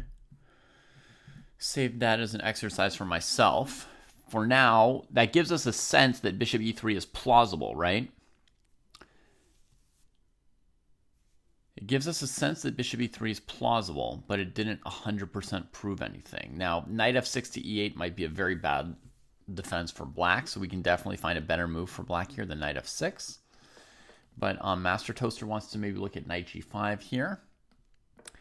Move that threatens rook f7 check. Black has a number of candidate moves here, from knight takes knight to queen g5, but I initially didn't really like this move because I thought knight d6 defending f7, and then if you take, then black will take on g5. I didn't really see the point of what white's doing here. Did you have a point in mind here, Master Toaster, that I hadn't noticed right away? Nem told me, were you pretty sure that knight f5 was strong there? In that other position? That's sort of like end game, middle game kind of situation where white wants to keep the initiative.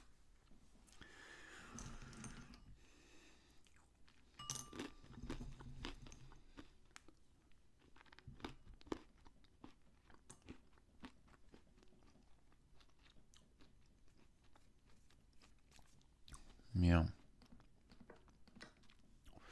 Other moves for black right here. Good news for white is there's nothing that challenges this knight, and there's nothing that really stops this file. I mean, you could do this as black, right, to stop those threats, since white's probably already threatening knight f7.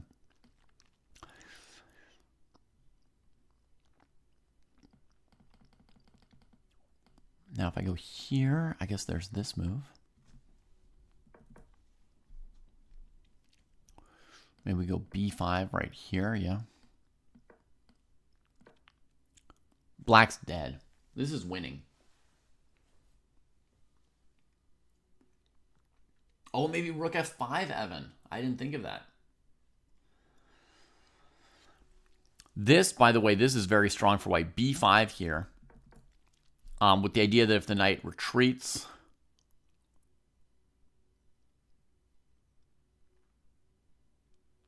I guess it's not that big an idea to make the knight retreat, but I wanted to go e5, f5, and then move the knight to h4 or d4 without hanging the e5 pawn.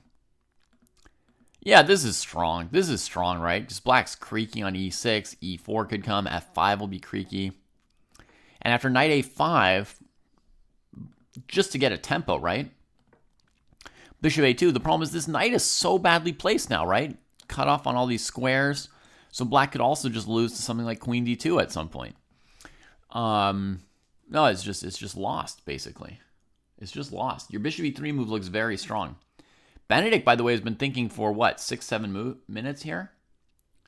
So obviously thinks this position is an important one, right? We mentioned that the position's nice for white.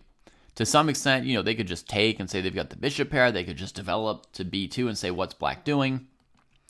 But Benedict's really getting deep into it and trying to find a good move. Trying to find a precise way to, you know, highlight white's advantages the best. Oh, you think we got to move in, Master Toaster? Oh, you're right. We got bishop b2. I guess I was analyzing too intently. Bishop b2, knight f6, e5, knight d7, rook e1, protecting that e-pawn, a6. All right, so what's White's idea? That you can't deal with this knight. If you ever do, e takes d6 will unleash this guy. That you can't ever sort of castle by hand because of queen d3, and then you have to make more weaknesses. And yeah, White's going to want to play, queen d3, rook d1, and then start making threats of, knight takes c8 or knight takes b7 and so forth. That's going to be the next step here for White. Whew, pretty rough position for Black. And then the other big plan for White is to eventually go attack these with a rook or queen lift. Which might even be a reason to prefer queen d2 over queen d3. Just so you've got access to f4 faster if you want it. Update on Kostya's game. We can see White engaging in a weird knight maneuver. And then blocking in their own bishop. That's like kind of a death knell for the bishop. I wondered if White was thinking they were going to play one of these moves and then bring the knight towards this weak square. Bad idea. Bad idea. White spent a lot of time coming up with it. But if eventually you bring your knight here and Black trades it with their bishop, then you just have a bad bishop left at the end. So, I don't know what Kostya wants to do himself, but for now, what White has come up with is not particularly helpful for White. I don't have anything very powerful or helpful for Kostya to do either. So we'll see. I wouldn't be able to play this position from either side. Like, I just don't know what anyone wants to do other than, just rook h2, rook h1, rook h7, rook h8. Kind of doing nothing. Hi, Reese, over there on YouTube. How are you doing? There's something you wanted to tell me or ask me about? I am here at your service.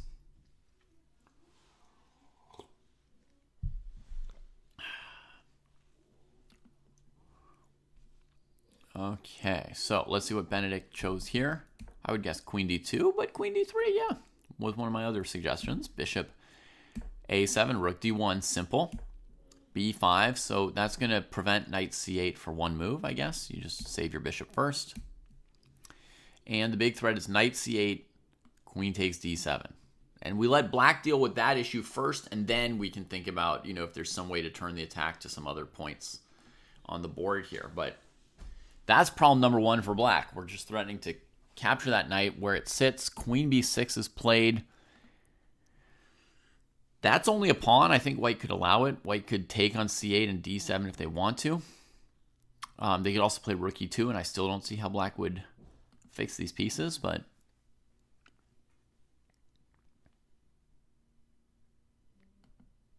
let's see what White's chosen. Rook d2, just defending the pawn.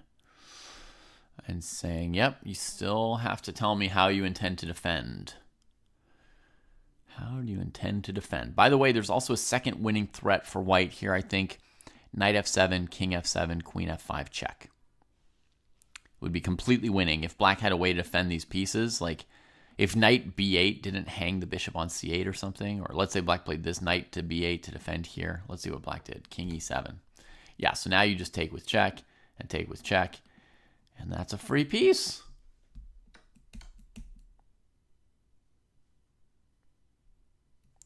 White throws in a check on d6 first.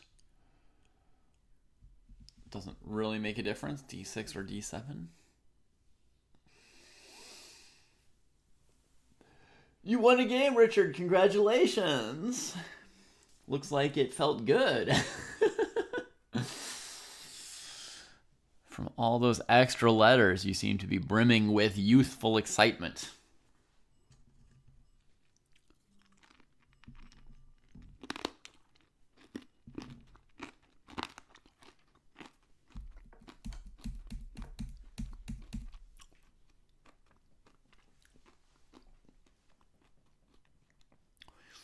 So that was relatively easy for white, right? Just put the rook and queen on the d file, and then because the black king was blocking the rook's coordination, white just won with very minimal tactics once they got the d file. All right. Let's hop around to another game.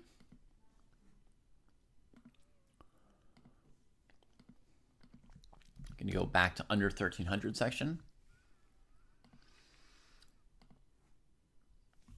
And we are early on here in a game between Walford Net Cafe and Campbell Blythe, with an early queen trade.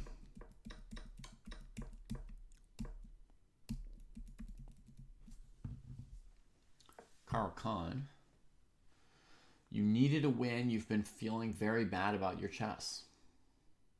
I'm sorry, Richard. I didn't realize you were feeling so bad. You've been keeping a reasonably positive and upbeat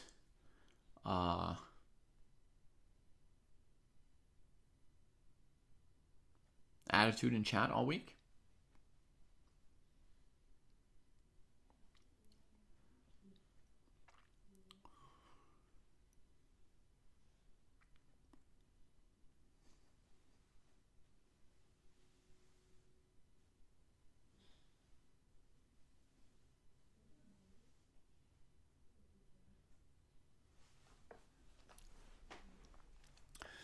All right, so black gives the bishop for the knight to mess up white's structure a bit, and black has a pretty strong light squared structure to hold this piece off for the moment. So it's reasonable for black to make that bishop for knight trade, and we can see space for all the black pieces to develop, which is something that we look for in the opening as black. So everything looks cool.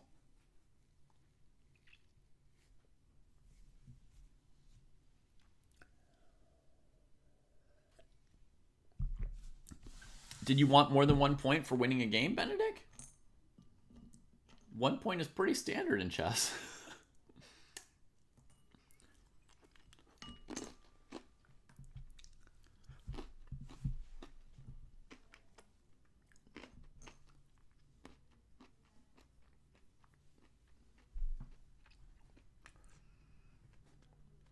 Oh, 1 rating point, yeah.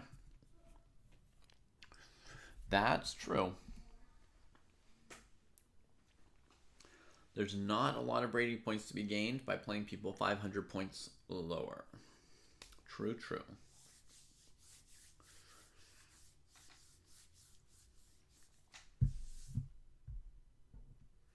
By the way, Benedict, there's another Hungarian player in the dojo named Nemtomi, who was happy to see that that there was another Hungarian, in the dojo as well. And Nemtomi is playing in the Pula Open in Croatia later this year. So, if you were looking for other Hungarian players in the dojo, maybe you could say hi to Nemtomi sometime. Hey Jay, how are you? I personally didn't see your game, Hockey Chess Dude.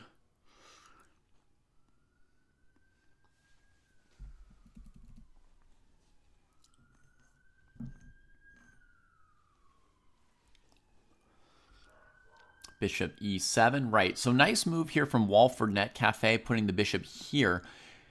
First of all, it's nicely tucked behind these pawns that keep pieces from attacking the bishop on squares it can't see, right? So it likes to be behind the light squared pawns. But also, I think the best square for black's bishop was c5. So white going here first, targeting the a7 pawn, keeping black's bishop off c5. This is a very strong move from Walford. Because if black, plays knight d7 and wants to castle at some point, they have to worry about the a-pawn.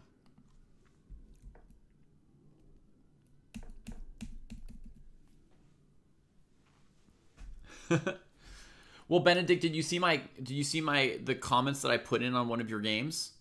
Because if that system works, I can put in comments on other games of yours. I just wasn't sure if it works.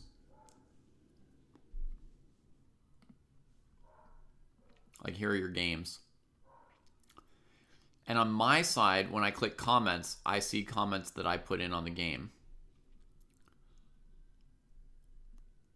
But I was wondering if you can see those from your end.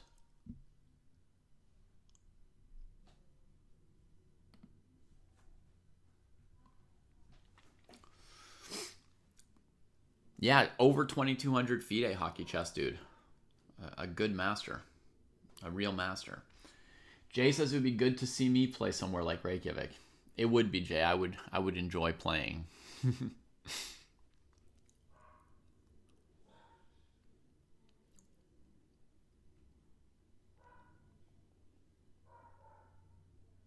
Yeah. Yeah, being a master is huge.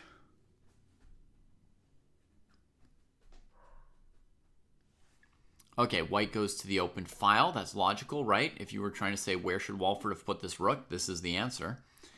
And Campbell sets up a pawn structure that's going to be as good as possible for blunting this rook and this bishop. So very logical. Walford gets the king out of the way of these pieces. Very logical as well. This game so far is being played very, very well. You can't even tell that we switched from the top section to the bottom section between games here, but this is the under 1,300 section right now. Both players developing all their pieces to logical squares immediately with no wasted time. Hockey chess dude, I'm not 100% sure if he got national master. But he was like right on the border between high expert and master. Yes, this 691 rated player with white is playing pretty moves. Beautiful to see. Definitely got the feel. Definitely got the feel for the opening. Richard, you wouldn't want to be white because of the king in the center of the board. But it's not a big issue with queens traded and white has a decent structure in front of them, and there are no black pieces that are on menacing squares. Black's basically in a defensive framework in this opening, and white's going to try and use the bishop pair to gain some advantage here. Now, a move that I would probably play here, and this is only because I've been studying the Carl Kahn and positional chess very recently, is I would start pushing this A pawn. White only goes to a3, which I guess says they're thinking about knight c3 without allowing bishop b4, or if black plays b5, they want somewhere to tuck the bishop. But this is this idea that I've learned recently, and I feel weird putting an advanced positional idea into the commentary on a game of someone rated 691. But, I mean, they're playing basically... I'm going to comment at the level they're playing, not the level of the number next to their name, right? So they're playing a great game, and the next suggestion I would have is pushing this A pawn up the board, cramping black's queenside pawns a little bit. Black has to wonder how far they want to let the pawn go. Do they want to block it at A5? Or do they want to let it come to A5 and then play A6? Or do they want to let it come all the way to A6 and then play B6 or B5 to step past it? Whichever choice black makes, it gives white some positional squares to work with on the queen side. So it's useful to reveal that as soon as possible, and to expand with this pawn expands the scope of the rook and looks to eventually create a weakness. White has a nice bishop pair, but black at the moment has basically no weakness in their camp. If white wants to press the game towards building some kind of an advantage, one of the first things that they might like to do is find a weakness for black somewhere on the board. Because our pawn structure is like this on the king side, it's harder to do anything over here to play for an advantage. Although I do see another plan would be to maybe defend that pawn with the knight and then play f4, f5 as a pawn sacrifice even. Just trying to break up the light squares for this bishop a little bit. So that might be a secondary plan for white. But this is the simplest and most obvious plan that I would play in this kind of position, almost reflexively now after I've been studying the Carl Kahn for, I don't know, I probably spent about 8 weeks studying the Carl Kahn for my new course on the Caro. Folks, in the dojo. Let me know what you think of it. Have a look. It's over here in our courses. Repertoire against the Caro-Kann. Have a look. I put a lot of work into it. I'd love to know what people think and any advice for improving it, for sure. If you're already a member of the training program, you can get it for free. And if you're not a member of the training program, it's still pretty cheap. It's probably $15. So yeah, so that's like the plan that's just like in my instincts now. White tucks that bishop away. Black gets castled. Oh, and white uses a tempo on the knight to play f4, and black doesn't have time for knight takes e4. That's nice. Is white going to play f5 next move or defend e4? I don't know. But this makes very good sense. This tracks with a3, being able to tuck the bishop and then play on the king side. Wow. Impeccable from white still. Now, I have a feeling you could play f5 and leave this pawn hanging. But white's probably going to develop a knight, right? It makes so much sense. Yeah, they developed a knight. b6 played.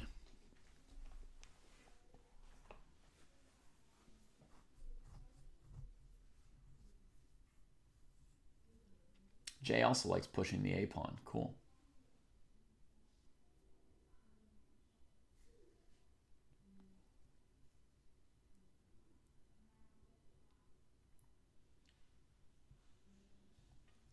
Do I mention the fantasy? No, my Caro-Kann course only covers the two knights variation. It's kind of from white's perspective, but really it's kind of a course on basically positional chess in the Caro-Kann. And it would be, the idea is that it's useful for anyone playing white or black, because it's basically teaching you how to play typical Caro-Kann positions. It's not like loads of analysis or opening theory. It's a bunch of puzzles and model annotated games is like the bulk of the course. So there's like games here that are all annotated. And then there's a set of exercises here.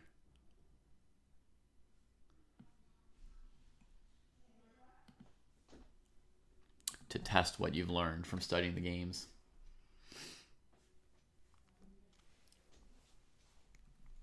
b6 from black, rook d1. Wait, do these players, do they not notice that f5 is kind of a big deal? It puts immediate pressure on e6, serious pressure.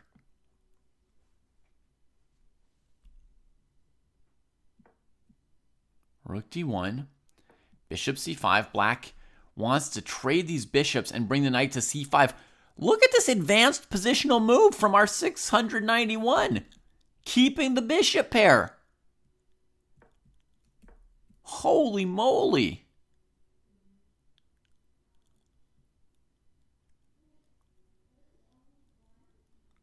That's got to count as somewhat unexpected.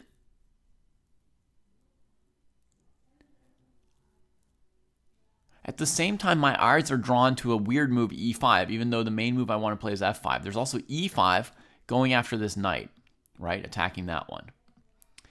Knight d5, knight e4, threatening c4. And the issue is this knight doesn't really have anywhere to go. Do you see that? Like, let's say I make a trade. Oh, maybe that, white's still threatening c4, but I guess that makes a square for this knight.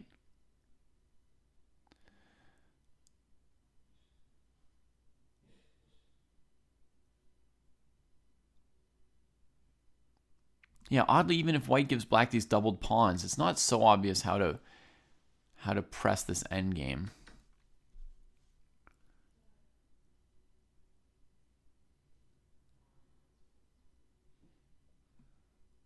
Okay, still playable for black, not a knockout.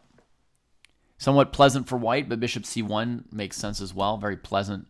Rook d8 defending that knight. b4 kicking black back and taking away that square. This is insane. This is insane.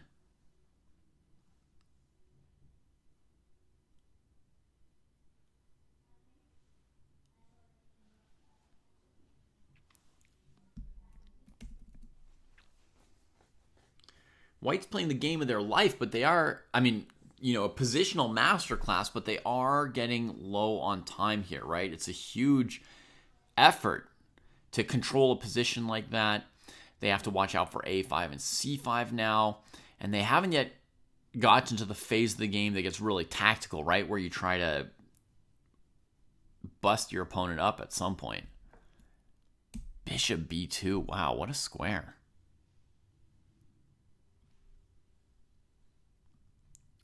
All right, I would just reiterate, I think f5 was sort of like the main idea for White this entire time, breaking this pawn for this bishop's sake. So like here, for example, instead of lashing out with b4, maybe just f5. Let's check though. Here, rook check, king f1, knight e5, takes.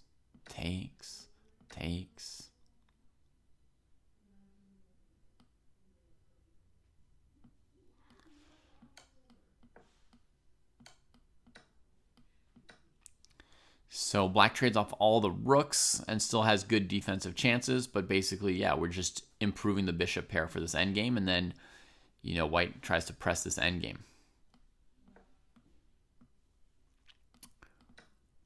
I don't know. It seems like the main way to go, but why f5 is good, Richard, is basically like the less pawns there are on light squares, the better this a2 bishop becomes. And the point of white's advantage in this position is basically that they have a light squared bishop that black doesn't have.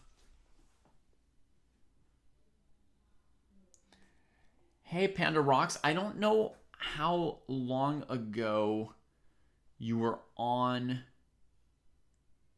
the training program. Was it when we had a Google document, or was it when we had our own website to keep track of your tasks and progress? Because normally, ever since we've had this website here, it should not delete any of your progress. So yeah, June 2024, you should still have your progress. That sounds like possibly an error or a bug of some kind. Okay? Which means we need to get you in touch with customer support / the tech side of things to see what's wrong. Are you still able to log in? Like, does your old login and username work?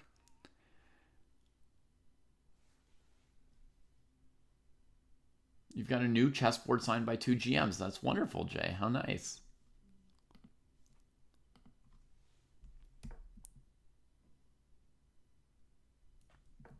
I think the king's a more reliable defender for this pawn. The rook could get attacked. It does get attacked.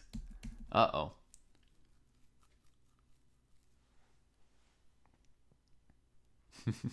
You already play very well, Oscar Chess.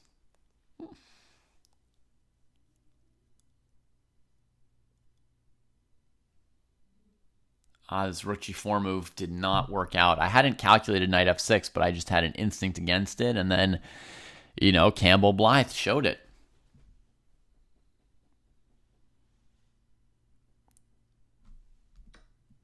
Rook trade, yeah, might as well.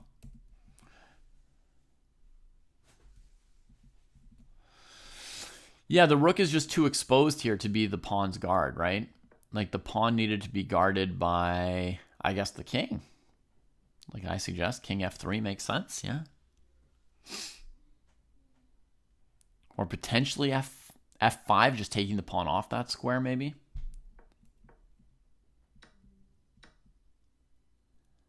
Yeah, it was definitely a nice idea, Oscar Chess. All right, so the rook now retreats from the danger of the knight, and black manages to pick up a pawn.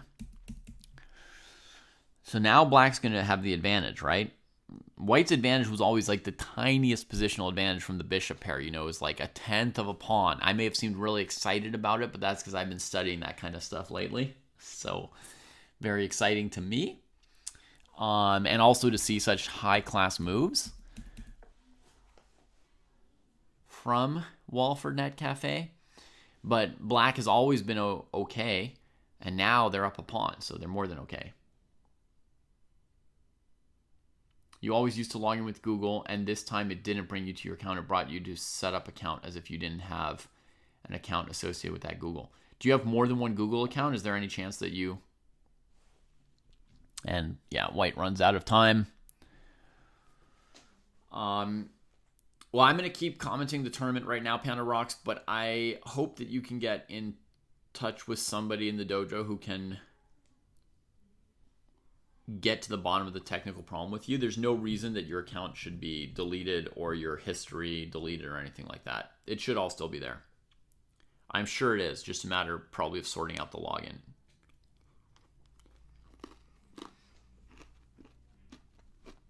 Oh, you did great, Walford.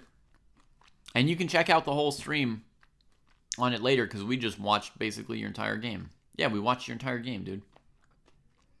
So you can definitely go back on the video on demand and see what we had to say about that very, very impressive game. Now, we're going to go step up to the 13 to 1700 group. Find a game there to look at. We've got Skibix in first place in the tournament. They said they were in terrible form before the tournament started and they would play one game. One game just to help the tournament hold because, you know, at 9:30 we had like 2 people, or 9:28 we had like 2 people in this section. It looked like it was going to get canceled. Skibix joined, said, I'll play one game to help the tournament start. Now somehow they've won 5 out of 5 games while they're in bad form and crossed 1700. Come on, Skibix, that's great. Crossing that 1700. Let's see the rapid information. Highest rating ever, 1719. That was in March of this year. And today they've been as high as 1714. That's their rating now. Wow, so they're 5 points away from their highest rating ever. Ho, ho, ho. This could be the game. This could be the game. Does black have chances in this position? It looks about equal maybe if white takes here and black takes here. Although those pawns might be hanging. Black's doing okay here. Black's doing okay. I wonder if white should do something like bishop f6. Let black have that pawn, but try and keep the black king stuck. You know how, like, if you get a pawn on f6 in the endgame, sometimes their king can't sort of get into the game? Like, it lacks the space to get out. And then there's back rank mate issues and stuff as well. Now, this opponent with white, Enetson, we've seen them play one other game, which they won. So they're 1-0. Skibix is 5-0. White's thinking here. Skibix has played the opening very quickly. My goodness, almost full 15 minutes on the board. And when white plays, you know, a somewhat predictable move, Skibix has the answer ready and just goes for the answer. All right, have a great evening, Putsy.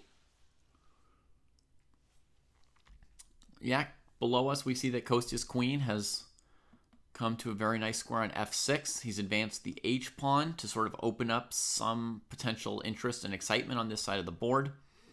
The queen's doing also the job of preventing f4 from white, which they might want to play, although their own king will be open as well if they go f4, e5. I still don't know a single thing about this position. I don't know who's better or worse, why or how, what the plan is for white, what the plan is for black. Nothing. Nothing. You know, I'm completely lost at sea in this Kostya game. Got nothing to say about it. Rook d7. Skibix grabs that pawn. Why is Skibix in such a rush here? What's going on? Is Skibix just predicting every move from white and just locked in? Or is there something weird going where they're playing fast for some reason? You'd think when you're 5 out of 5, you would not be on any kind of, you know, tilt or any kind of rush. You'd be like, okay, I'm doing great. Hockey Chess Dude thinks it might be psychological warfare, like ratchet up the pressure on white, you think, Hockey? Make white worry more? Feel like black's got all the answers? Start to get concerned? And hey, Chess Gone Mad, welcome. Welcome in. Hope you're having a great day. We're going to come to the end of my trail mix here.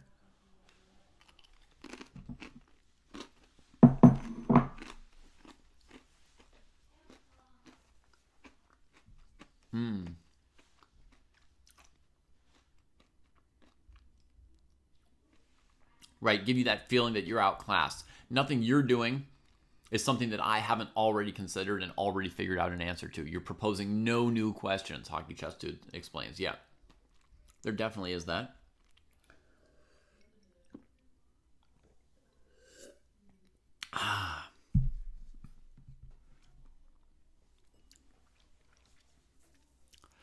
Last week I bought myself a bag of banana chips, which is a nice little treat for me. I'm like the only person in the family who likes or eats them, I think. So I don't get them that often because it's hard to eat the whole thing by myself. But it's a nice upgrade on the trail mix. I saw your first game, Benedict. I don't know if you just played a second game. I did not see it if you just played a second game. Because I bounce around, right?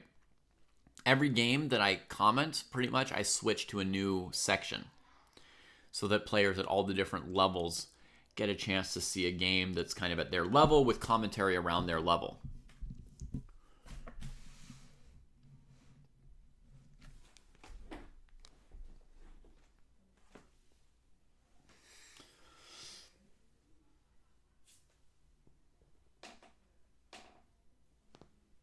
Oh, that's a great stretch.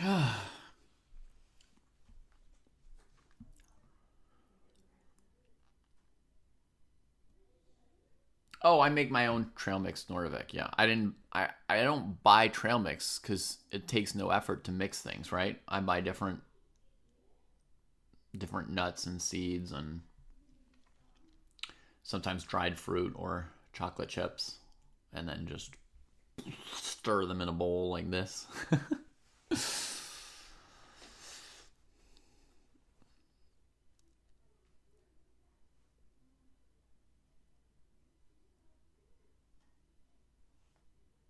I definitely don't put salt in my trail mix. No. Although I do like to eat, a salty chip now or then. Wow, Black's still playing pretty quickly. 14 minutes on the clock. Look, White tried to get that pawn to h6, which will be so annoying for Black's king for the whole game, right? And Skivik says, nope, not happening.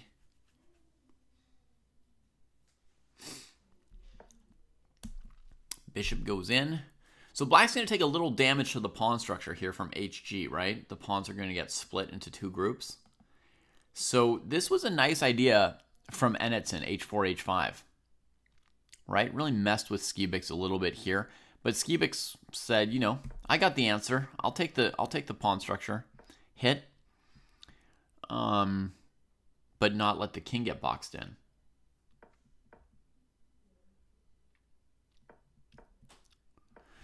Another option for Black was maybe just to take on h5.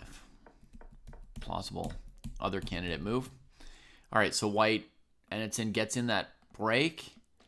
Breaks up Black's pawns a little bit. Skibix develops the rook to the open file. The next rook would like to come out at some point, but White's rook on d7 is so strong. I think Black's slightly better because of the extra pawn, but nowhere near winning. Still definitely very playable position for White. Maybe there's some question if Black could grab this pawn at some point White has to watch out for.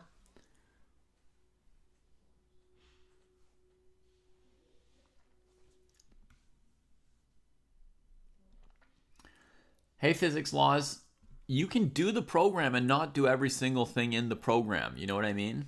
The program is a set of the best recommendations we have. You don't have to follow all of them to do the other ones.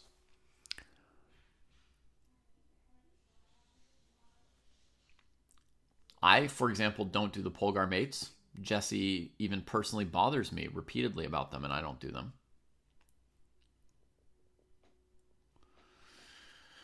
Yeah, Richard, I know Skibix is up a pawn. I just think even with the extra pawn, White's pieces are so well placed that, you know, it's not too bad a position for white. It's still a complicated game, and here white goes after the king a little bit. If you play f5, you weaken this rank behind the king, and there's no longer any retreat for him. If you back up, then, of course, then you've been backed up, and you can't get forward again.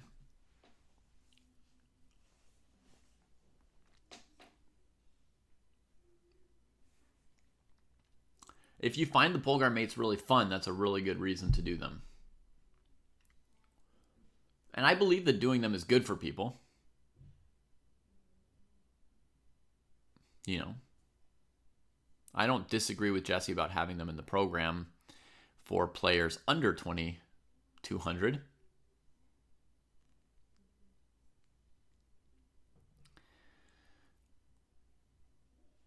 I just think they're unnecessary for the players over 2,000.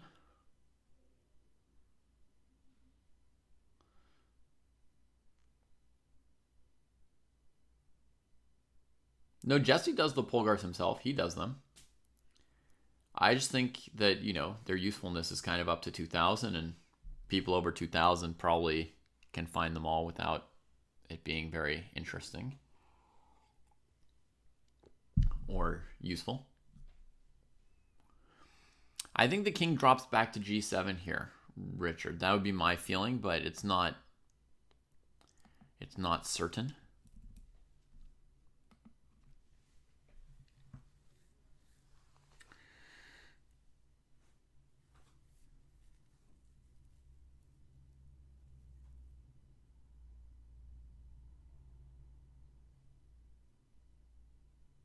But physics laws, you can delay doing the pole guards and do other things in the program, and those other things will be good for you.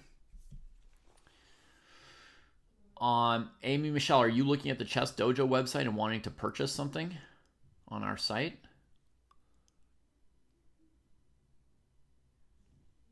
I mean, the number one main offering is the training program itself. That is the thing that will probably give like the maximum improvement if you're into it. I would say you'd have to. I would say most people would need at least 3 hours a week for it to be really valuable. Like if we give you a training program and you have no time to train, then it's a very bad purchase, right? And then given how good you are, you might already need to be doing 4 or 5 hours to really improve. A week, I'm saying. You might need 4 or 5 hours a week to really improve a lot. It varies by person.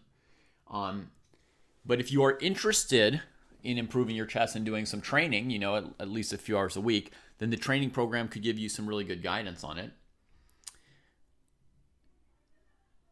Otherwise, it depends what you're interested in. You know, we've got some one-off courses, which if you get the training program, you get access to the courses mainly, or at least all the opening courses, which is most of them.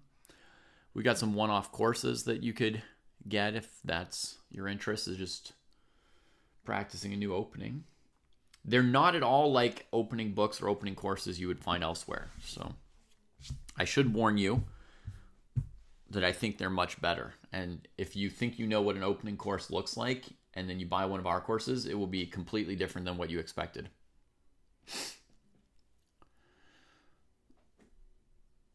The training program it says you could play any opening you want, physics laws, but it also does provide, and Skibix does play king g7, which I agree with. And then we get rook d2, so that a pawn's going to be covered there. And this bishop is going to need to drop back. I would say just go to f6. Start to get some of these white pieces out of our face.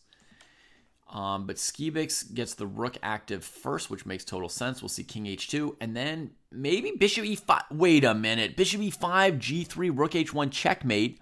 Bishop e5 is going to force f4, but f4 is not a bad move for white. King h2, I would still just go bishop f6, but we'll see.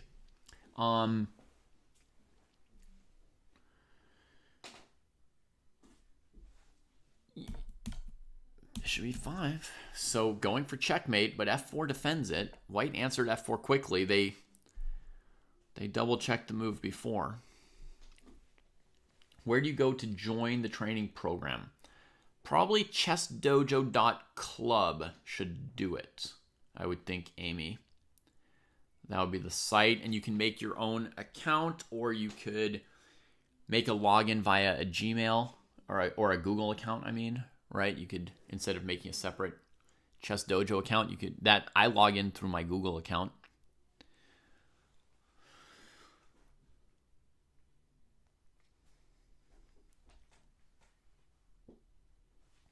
Oh, physics laws, you were asking about opening recommendations. Right, so you could play any opening you want.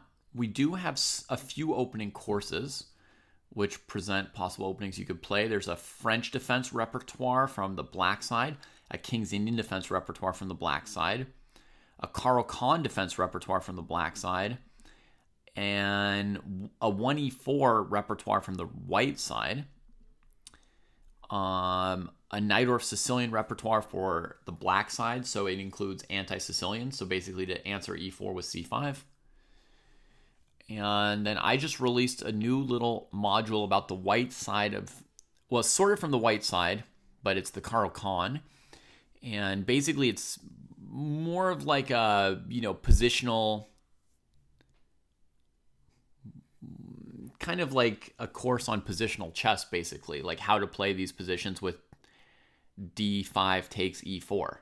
Like if you play the Scandinavian as white or as black, you could study the same course, even though it says Karo.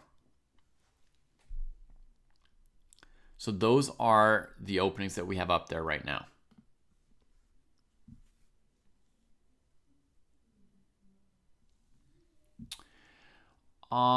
Amy, I don't know exactly what the free tier can see right now. I know there's a free tier that gives you some access to some elements of the training program and the tools that you need to do the training program. I also know that the free tier is getting revamped at some point here. So I don't know exactly what access it gives you. And there we go. Bishop f6 from Skibix.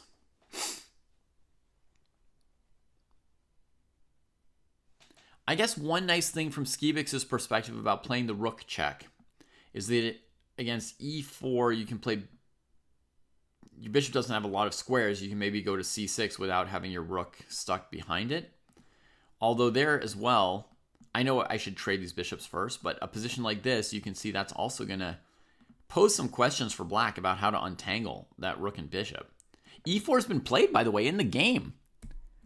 And black plays bishop c6. White goes rooks. White has not yet moved, rook c7. White might want to take first with check, because if you go rook c7, black can trade and then get this bishop out of the way or something.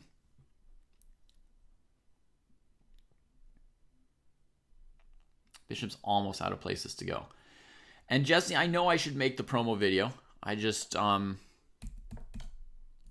haven't had any time this week. I had a toddler who was on spring break, and I've got Kostya playing this tournament in Reykjavik. So, X-Mask, you might be playing Istvan Benedict. It's possible. He's in the tournament today. Okay, so what happened in the game? After bishop c6, white did give the check, yes. And then played rook c7, and black found a way out. Rook c5, so the rook's defended. And Skibix still with 10 minutes on the clock, finding all these moves really quickly, putting so much pressure on white, actually, with that time usage. Man, oh man. e5 is checkmate, Jay points out. Black has the g7 square right now because the f-pawn blocks the 7th rank. Is there a follow-up checkmate after king g7? I don't see it yet. e5 is good. Checkmate or good? Good. Good, but not mate. Is Skibix playing too fast? I would think so, Nordovik.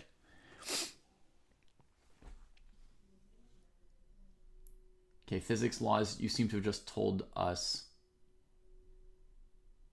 what you want to play. Oh, you want to play gambits.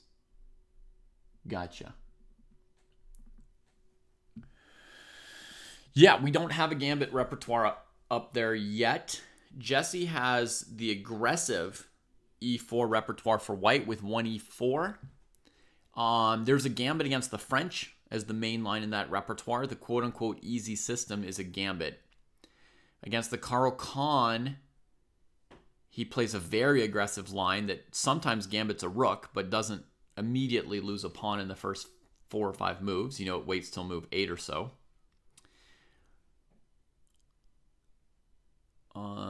Against e4, e5, I think it's the bishop's opening. Against the Sicilian, it's the closed Sicilian. So yeah, it's not a ton of gambits. I will eventually release even more aggressive 1e4 repertoire that will have gambits.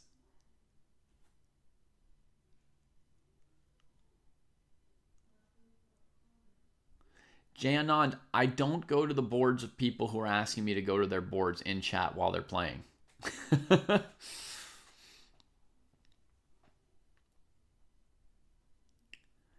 Yeah, basically like a modernized version of the Milner-Berry Gambit, which I used to try to play long ago, physics, when I was a kid, and then it just didn't seem to quite hold up to master level rigor. And e5 check, king g7, bishop a6, bishop d5. What great play from Skibix. But wouldn't rook c2 here win back this pawn?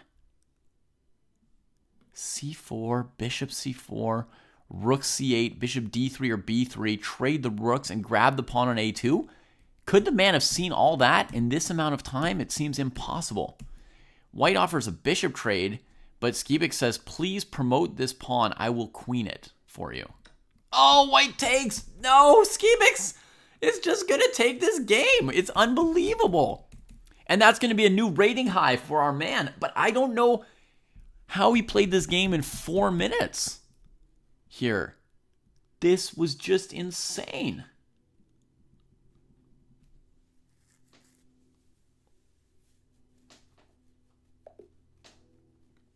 Just insane. Just non-stop pressure on Enetson's clock.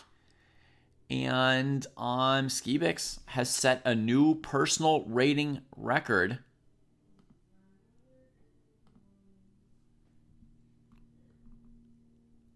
$17.22. Congratulations, Skibix. Congratulations.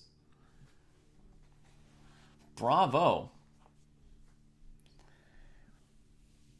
You want a course on the Janish? I suppose I could do that, yeah. I have prepared it once for a tournament, but then I think it didn't come up.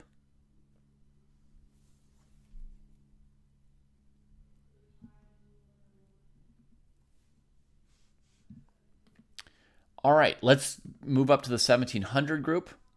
Call up another game. Woo! Chess. Let's see what games we got here. We got X-Mask playing against Benedict. How's their game going? Benedict cracking through the base of Black's pawn chain. We came in just in time for a hammer blow. Boom. And if you take it, that's your queen. So, again, we've got a king on f8. The other game of Benedict's we saw also, Black had a king on f8, and it never got castled. Game ended in mate. So, Amy, we do not have Stonewall. We do have the French.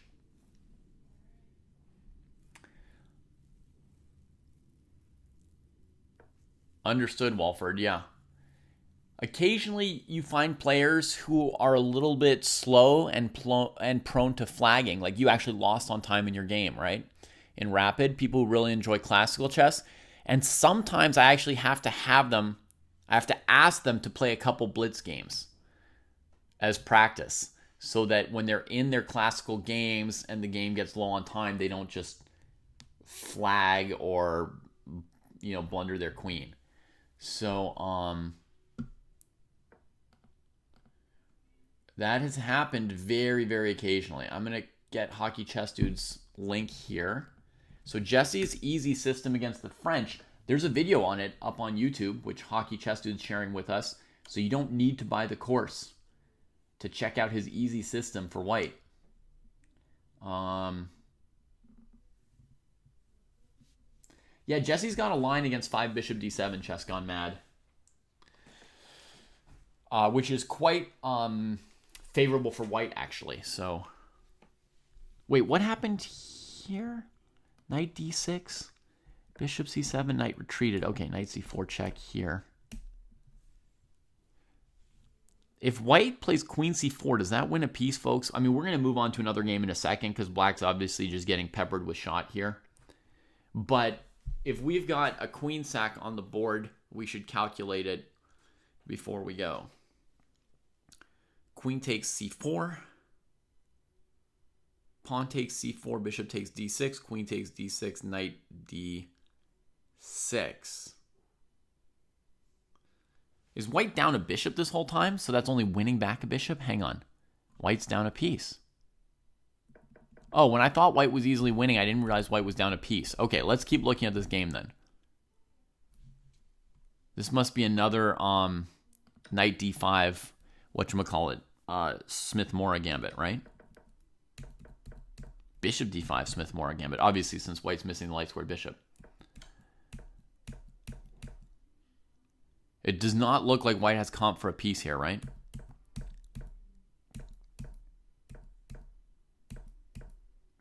Far from it. But here, white gets that pawn. That's a big deal. But the game is still going. White goes for the queen sack, and we get to an endgame.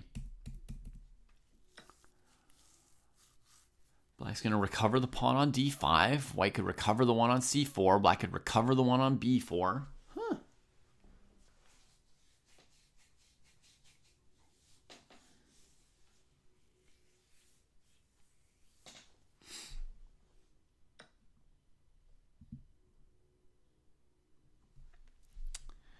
If white wants to play for an advantage, they might want to keep the pawn, avoid trading. Oh, they're going to go for knight b6 or something. Look for a tactic.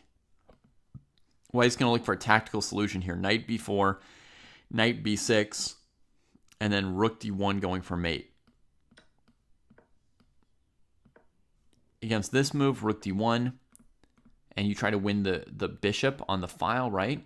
And if black goes rook a7 to not get the rook pinned, you still go here. And the point is to try and get checkmate, even if there wasn't a rook there. Here, check, here, good night.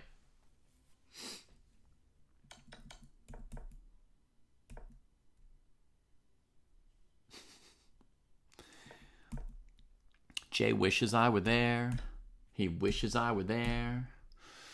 When you're not here. I wish that I was there. Yeah, Amy, it's here in the courses link. There's not a ton right now, you know.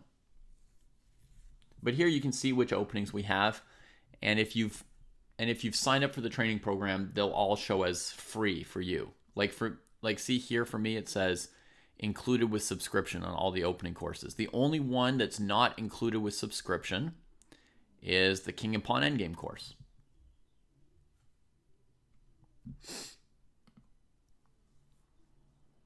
Okay, knight c4.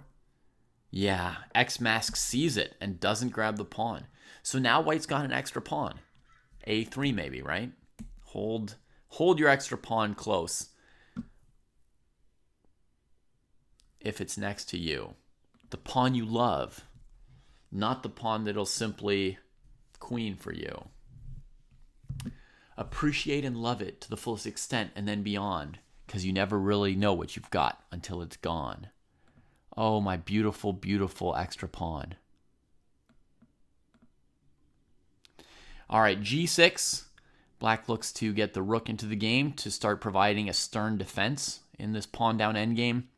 Also keeps white's knight out of the face on f5 or h5.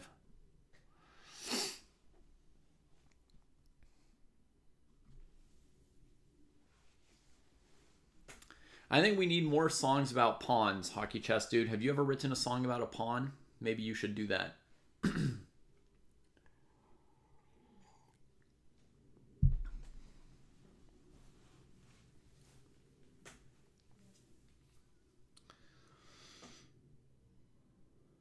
One of my favorites from long ago, I was traveling with a friend who was like a Russian-American chess player. So he had like a Russian or Soviet kind of accent. and we were traveling to a chess tournament around Christmas time. And in the airports, they kept playing this song, Last Christmas, I gave you my heart. Something like that, right? Something about you gave it away. This Christmas, to save me from tears, I'll give it to someone different. Or something along those lines, right? George Michael, exactly. But anyway, then like we were like walking around in these like it was a tournament in a rural place, I think. So we were like walking around in the snow in December in rural Kansas or whatever. And with this Russian accent, you know, we kept coming up with you know, different lines to make it a passed pawn, right? So last Christmas, oh sorry, we need the Russian accent. Last Christmas, I make a passed pawn, but the very next move, I give it away. And so it was like a song about like you make a passed pawn, but then you push it too fast, right? And your opponent actually encircles the passed pawn and captures it, and you don't manage to queen it. And you're thinking about, what am I going to do the next time I've got a passed pawn in a game of mine?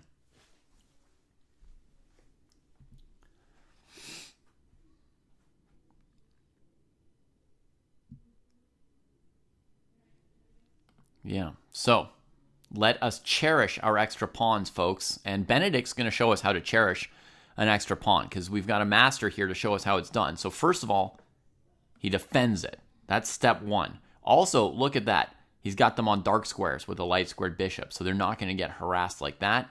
He's got control over a5, so this pawn's not going to come mess with them till he's ready. Knight e5, king g7, knight e4. The knight's mass in the center. Knight c5. Black's got to worry about maybe losing a pawn here. Gets the bishop off that square. Oh, that bishop's a little bit limited. 2 knights on dark squares. The bishop's life is not so nice.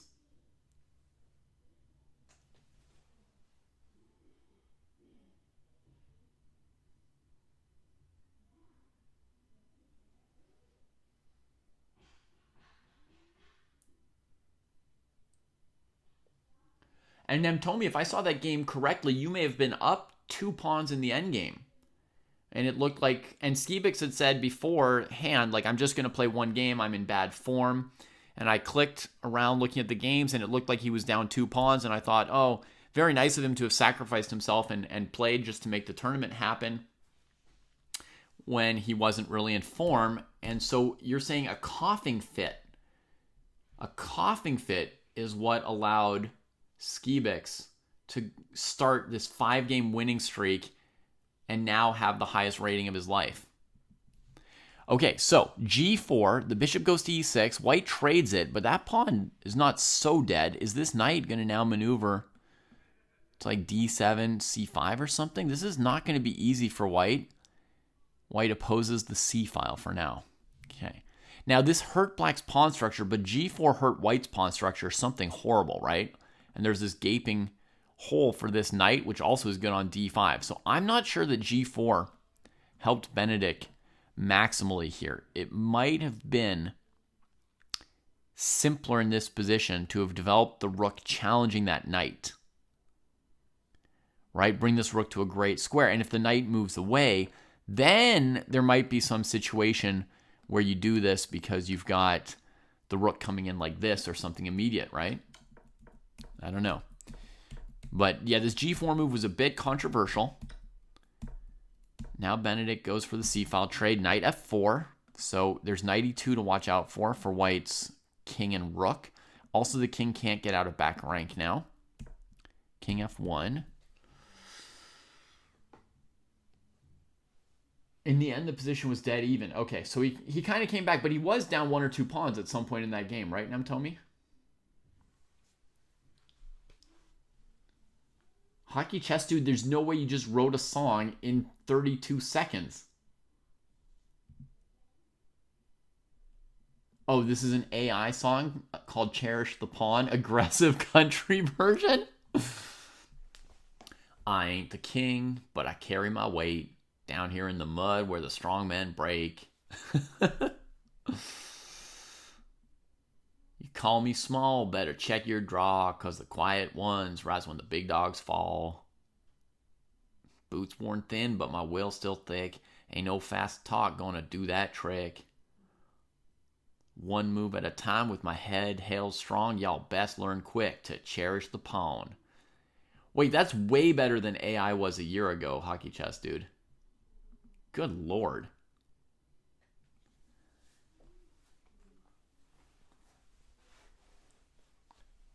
You don't even know if you were up 2 pawns. You're that sick today. Nem told me, oh, that's brutal.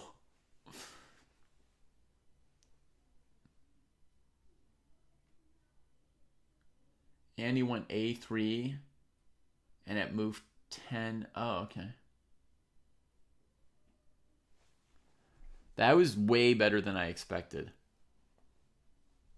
That was way better than I expected. King F6. So here there's an idea you could trade and then take white's knight. Also, the king could come into this gap and attack white's pawns, which have these holes in them. Oh, this G4 move is really hurting.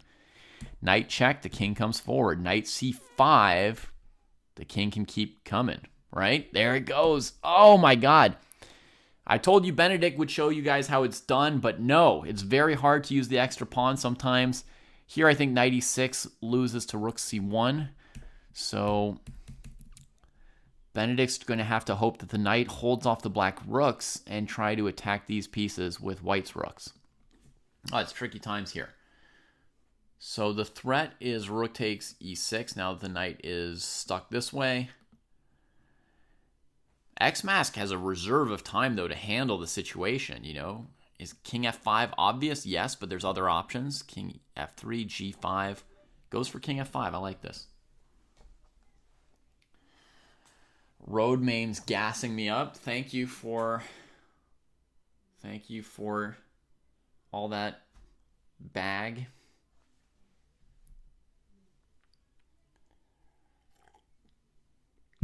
Oh, that's a long time, Nemtomi. I'm really sorry.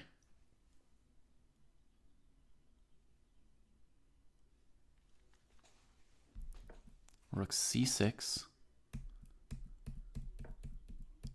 Knight D7, cutting the king's retreat off. So white's saying maybe I want to play for checkmate here. Very likely white wants to play for checkmate. They want to go rook E5, rook 1 E4, and if the king's on G4 defending the knight, knight F6 check, kicking him off to the side and then capture this knight and then continue the attack. So it's very close to a checkmating net white's weaving here. If black plays G5, though, doesn't that give the king a square to get out to on G6?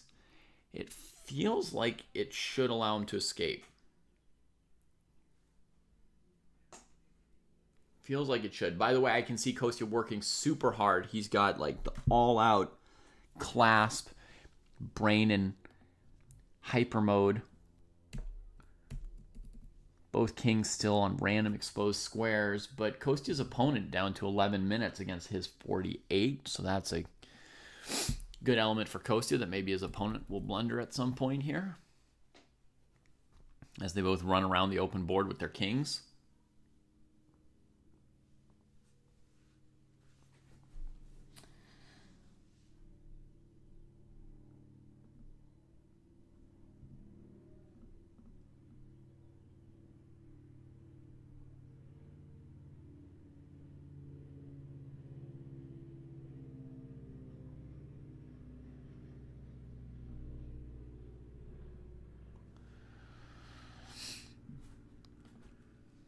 X-Mask using that time. This is the moment to do it. Let's see if there's anything wrong with pawn to G5.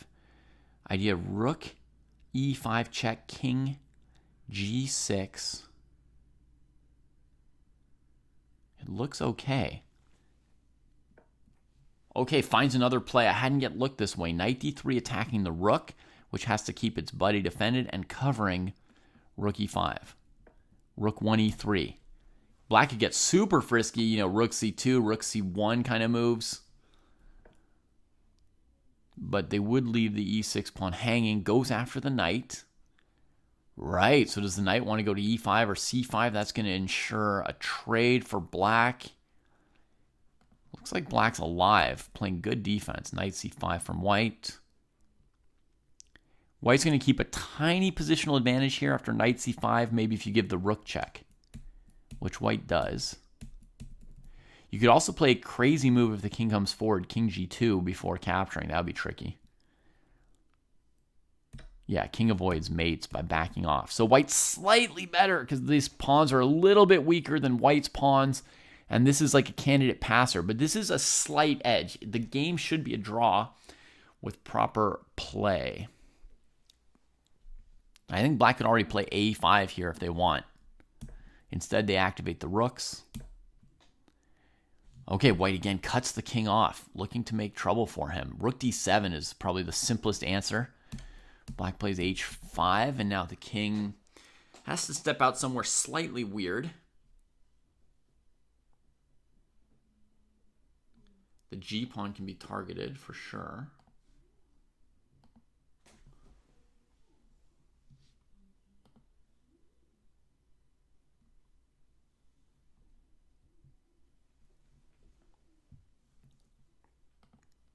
King g5 comes in. So now, against rook here, you have to play e5, I guess, to defend the pawn. White does play rook g7. Threat is rook g3. Of course, there's also h4. You know, I keep missing some little candidate moves. So e5 is the obvious move, but, you know, h4 does the trick as well.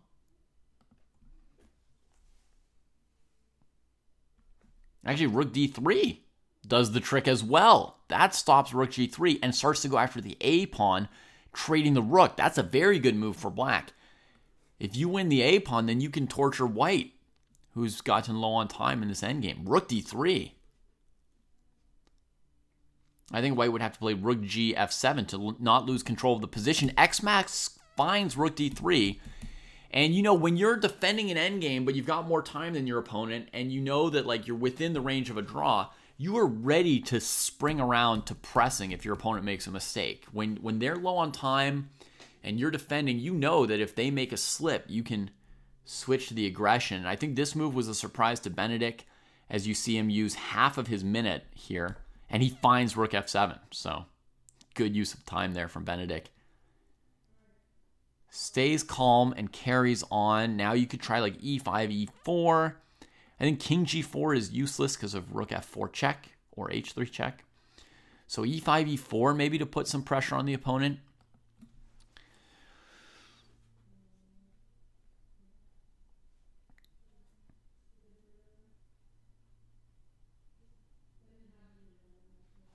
I think, you know, against e5, can you go rook here, rook takes, pawn takes, rook here?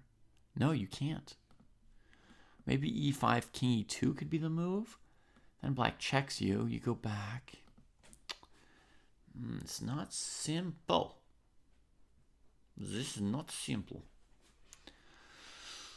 Not simple for a pimple, not pleasant for a peasant. e5 is X-Mask's choice after a minute, but thinking that long on the move definitely gave Benedict time to think about what do you want to do about e5, because that was a pretty obvious candidate move.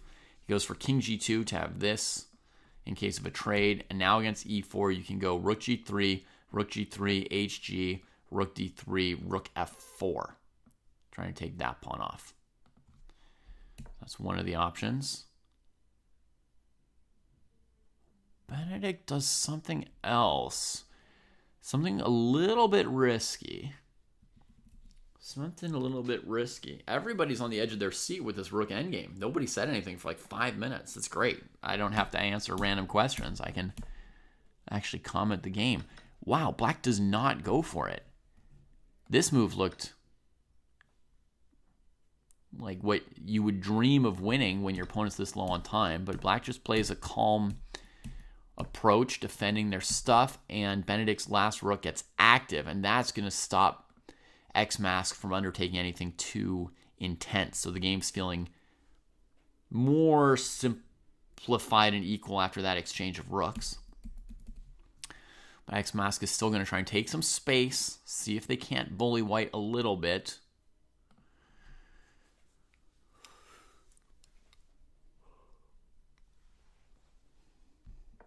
h3.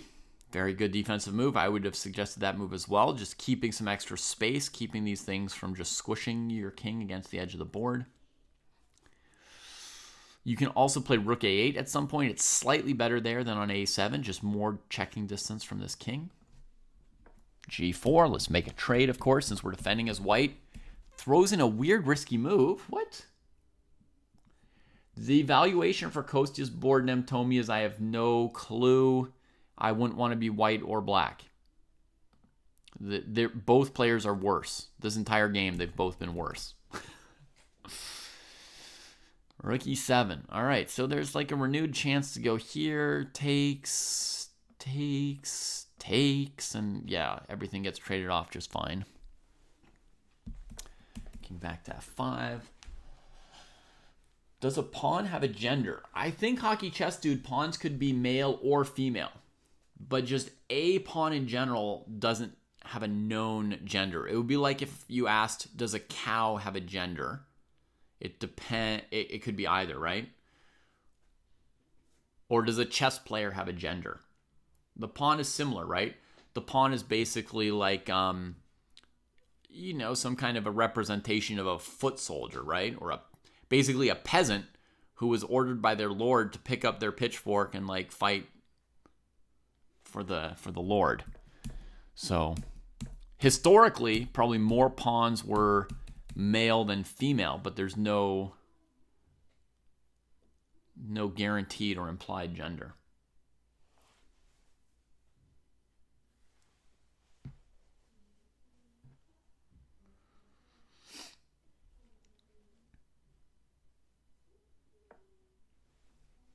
I don't know, judge and juror.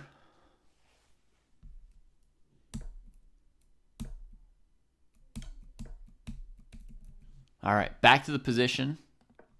You guys can continue that conversation. So white chooses to leave. So now Benedict gets frisky here, not trading and not repeating with rook f7. But you're not better, Benedict. You're not better here. Yeah, that's a great idea, Amy, and I'm like excited to try that out. I think you might need a massive advantage to win. Like if you try and imagine a normal endgame, right, Amy? If you try and imagine a normal endgame, you can't checkmate the king with like king and knight against king, or even with king, knight, and knight against king, right? So imagine instead the endgame is, queen and two knights against the queen. I imagine you'd never checkmate a queen. She's so hard to catch on an open board. So I think to win an endgame with your queen variant, you would need an insane advantage come endgame time, probably. Is that the ultimate goal of all men, to checkmate the queen? Good joke. There's definitely some men who are less interested in mating queens than others. But yeah. I thought the game was quite interesting and balanced, Benedict. I analyzed it on stream, so you can go back over the stream to hear what I think. A salient point, I think the g4 move was very controversial, and since the game didn't go well for you, g4 was probably a mistake.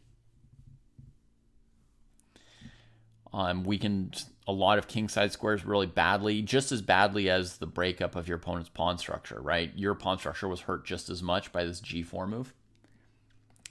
I imagine at this point you have a big advantage, about +1.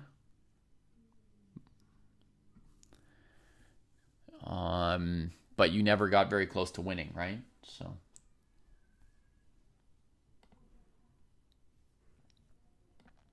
All right, to the under 1300 section.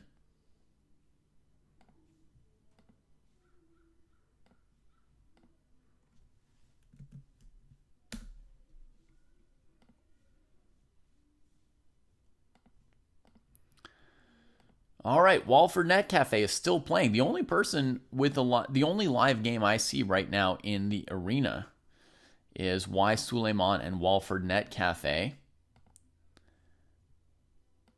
If anyone else under 1300 wants to play some games, you got a chance of winning this arena. The top score is only somebody who's won 2 games. So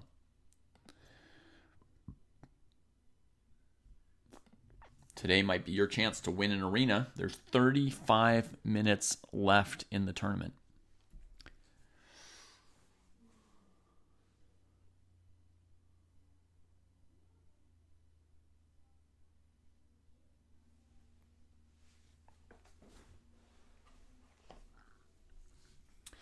So what do we have here? We've got black's pieces a little bit boxed in here on the queen side, but white's pawn structure is a little bit worse with the isolated pawn. White needs to castle, black needs to develop. They've kind of got opposite things they need to do here. It's interesting.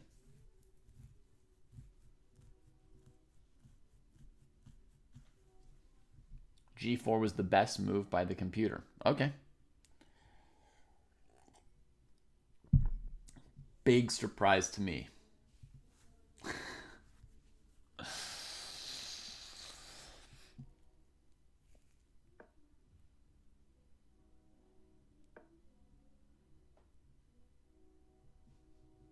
Okay, Suleiman develops the knight, leaves c6 hanging to white's queen, but white's queen has a duty here at home with the king as well, right? So I don't know if she wants to go wandering. It looks like this might be time to trade a knight, or if white thinks black's knights are really sorry steeds, white could play knight e4. Just like, I mean, this piece on a6 looks pretty bad. I'd be tempted to leave it on the board. Of course, knight c7, knight d5. It'll come around eventually.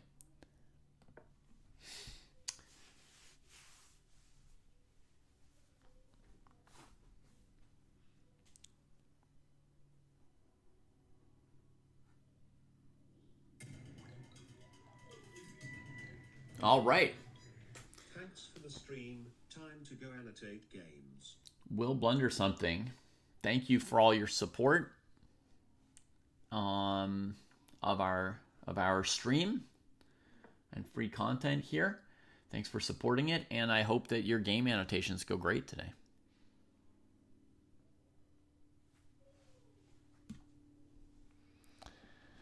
What Kostya has far more of is time, which is helpful given that nothing really clear is happening yet in the game. Actually, you're right. Kostya might be a little bit better coordinated at this point as well. Yeah, he might just be better, period. He might be able to chip away on the king side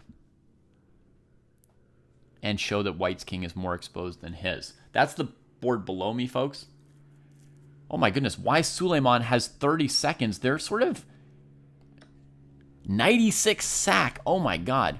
They're sort of in the opening here.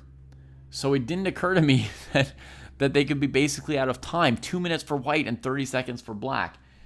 But yeah, Richard's talking about the board below me, right? Where you can see Kostya in Reykjavik playing round 7 of the Reykjavik Open. He's got the black pieces. And yeah, I guess his position's a little bit better at the moment. Because he can play to open up the G and H files with H3 at some point. The second rook can swing over here. And white does not have A4, A5 here because of bishop takes A4. And so white's just kind of, I don't know, heavy pieces just kind of cramped in here on the queen side doing who knows what. So, yeah. All right, so white goes crazy with the Sacco. Last game, Walford was so calm and patient.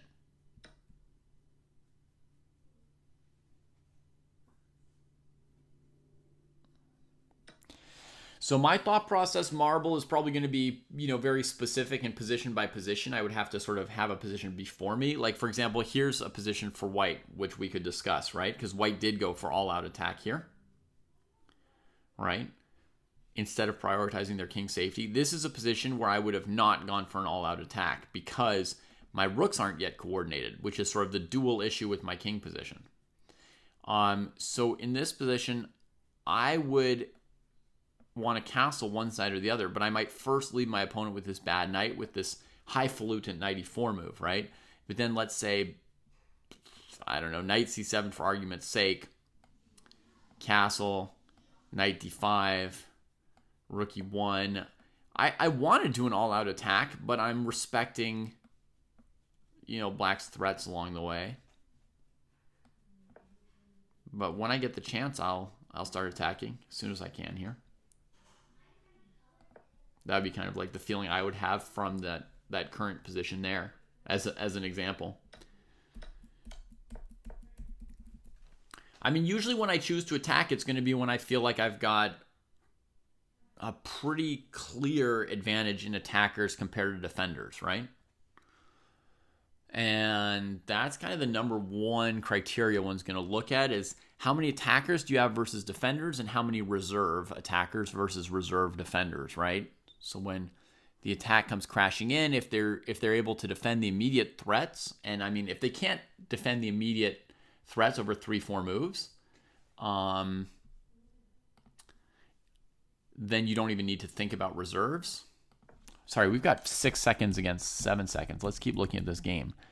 So white could try to win this knight here, or could play for rook f1, could trade that. Black wins on time right before white could. Dramatic. I guess rook f1 would have been bad because of knight takes bishop. So white should take,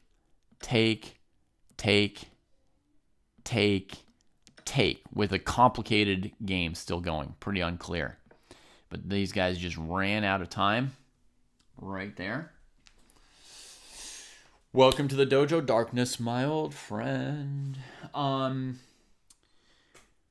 So does that make sense, Marble? First you look, do you have more attackers than defenders?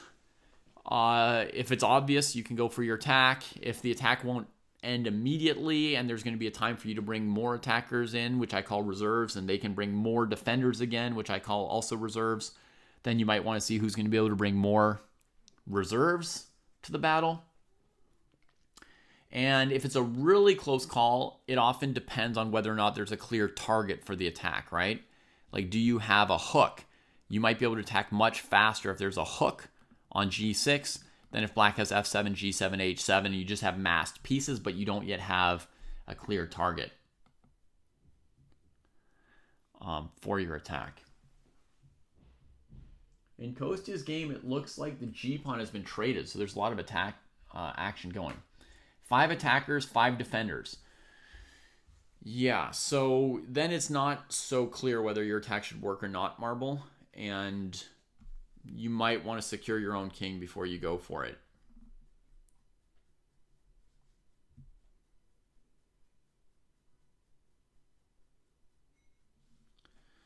Yeah, at the end here, Walford, if you'd had a little more time, you can trade all these pieces and take the knight at the end because your queen still defends e3 from there. The game goes on, you know, it's super complicated. I don't know how much better or worse you are or your opponent is.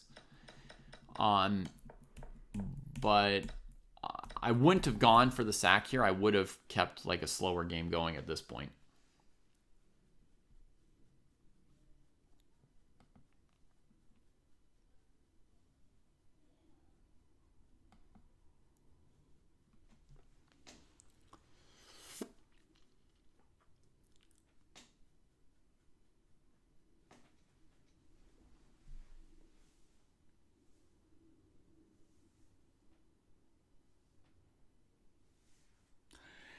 Maybe you can watch. So this should make a video on demand, Benedict, when the show is done. So in about 15 minutes or so, I will stop the stream and go spend time with my kids. So when that happens, there'll be a video on demand you can go back over and watch.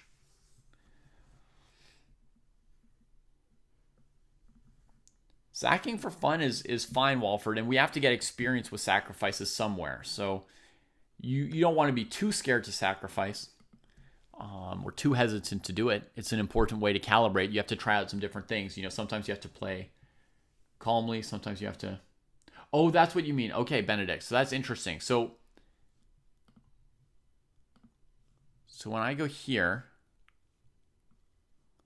I go to Benedict's cohort. I click on Benedict, I click on Benedict's games, and I click on this one here. So it's your last game that I put the comments on, Benedict. Do you see this? I don't know. There's this button here. There's PGN tags, comments, position database. I click on comments, and then I put in some comments just to see if this would work. You know, I'll put in more if it works, but if it doesn't, I'm not going to Do a bunch of comments you can't see. Okay, I got the wrong game then, Nemtomi. Sorry. Amy says that Kostya is winning now. You can see these comments? And to see them, Benedict, is it basically that you have to click on the little comment dialog box? Oh, you were in the wrong game. Okay. So I could put comments like this on your other games and you'd be able to see them. Huh? Okay, that's good. That's good to know that works. That's good to know. Black grabs a pawn on c3 here in this game. Oh, Andy just said, like, have those pawns. I'm just developing. Give me that dark square bishop. I don't care about it. Yeah.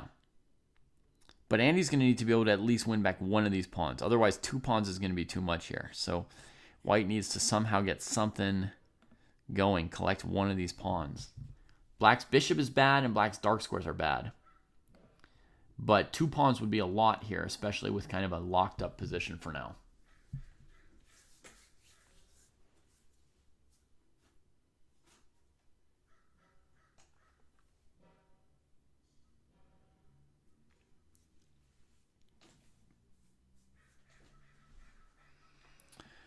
Okay, so Kostya played rook g7. There's like a huge lag between the live position and my chess.com relay today.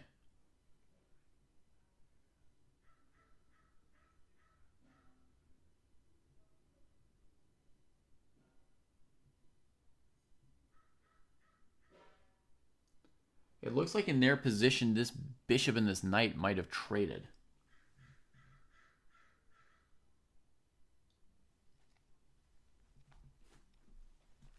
In fact, I think what happened in Kostya's game is at some point he played h3, white took, he took, and then he brought his bishop to g2 to attack this pawn from behind, and white traded it with the knight. I think that's what's going to happen in the near future in this Kostya game. Glancing over at their live board.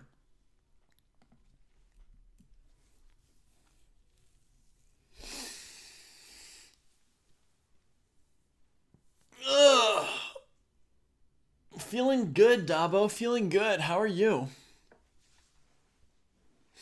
I don't have any concrete OTB plans, unfortunately, MD Knight. There's so much going on. It has not been at the forefront for me. I've been working a lot on the kids and on the dojo. You know, I've got some projects that I'm excited to do. Down the rabbit hole of Cherish the Pawn. As long as it's fun, Hockey Chess Dude, right? As long as it's fun. Rook takes a3, rook g7. Met by king takes f6.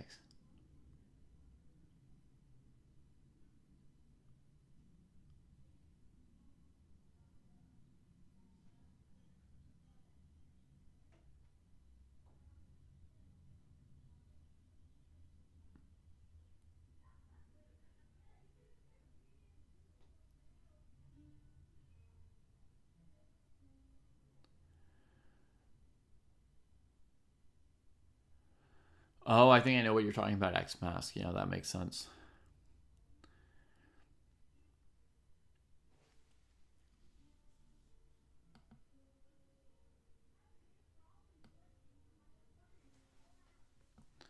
Okay, we got a link here from Hockey Chess Dude. I have to sign in to see it, I guess. Song AI. Okay, I'll have to figure that out later.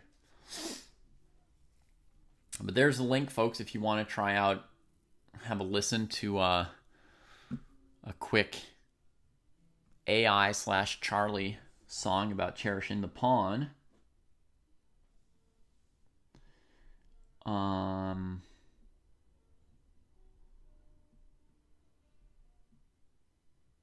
Yeah, kids are pretty important. Sunday nap sounds great. Especially if you've spent the early morning hours with a baby like I did. B6, 52. She's just got so much energy, our delightful little one. Like, she's not crying at night. She's just pumped, you know? She's just up 2 a.m., 4 a.m., 6 a.m., sing me a song, let's read this book, let's go eat something, let's run around. Like, she's just pumped.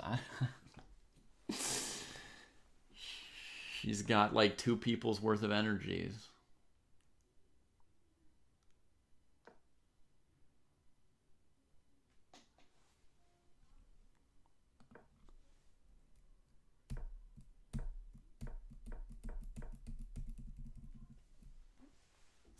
Yeah, I only mildly mind MD Knight because she's so awesome, and I know she's our last baby, you know, so I'm definitely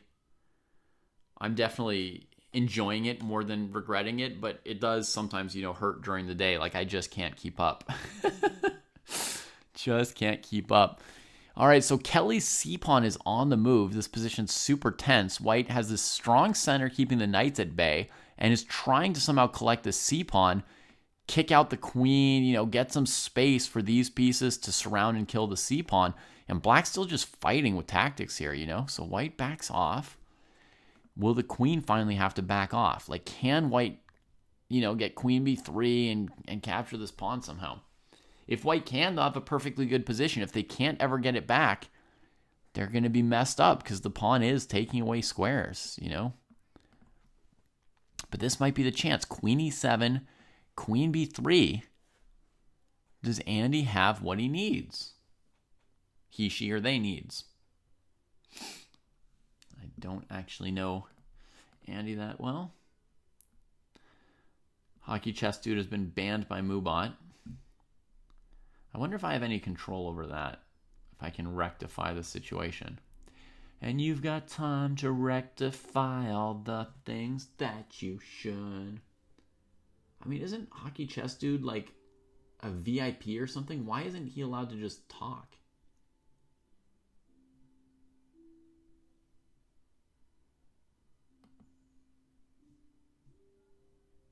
I'm too bad at using this thing. What is going on? No!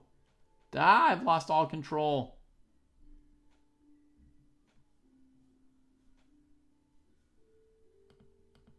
Oh God. I can't get out of it. Let's just refresh Twitch and hope that I'm taken out of that modding screen.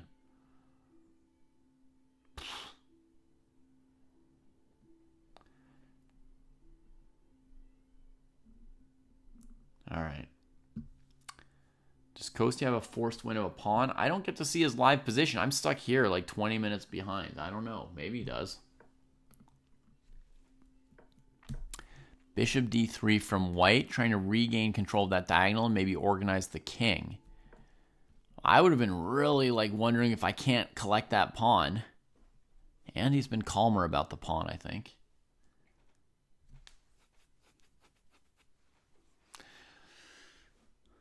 Charlie, I'm sorry about the Moobot situation. I don't know how to defeat it. Kostya scratching his head, queen coming forward.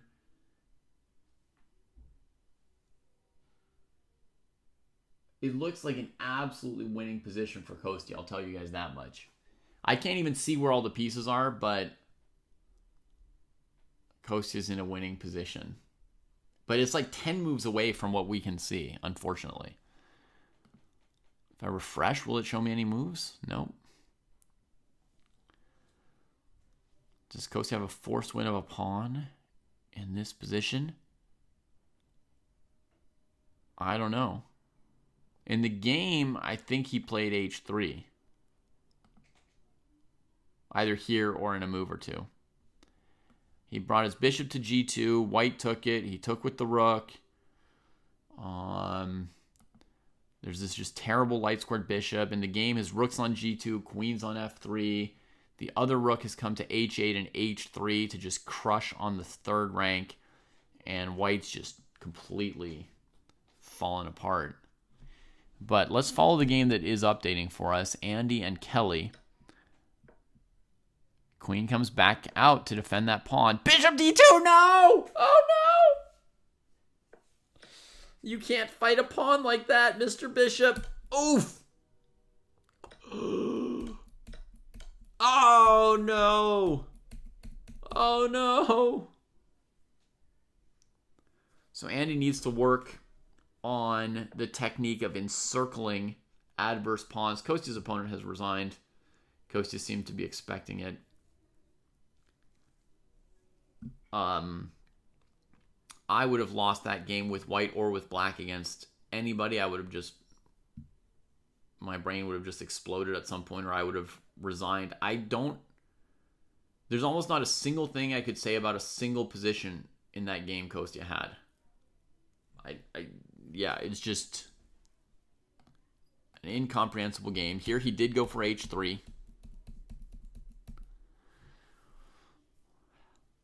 I mean, I guess by this point I understand Kostya's plan of bishop h3, bishop g2, since I saw him execute it.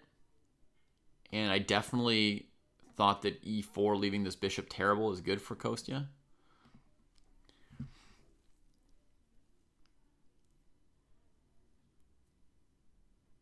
Oh yeah, no knight d3, Dabo. That bishop was just terrible. He just left it all game there. The guy resigned with the bishop still on the board, I think, but about to be lost to like multiple heavy pieces along the third rank.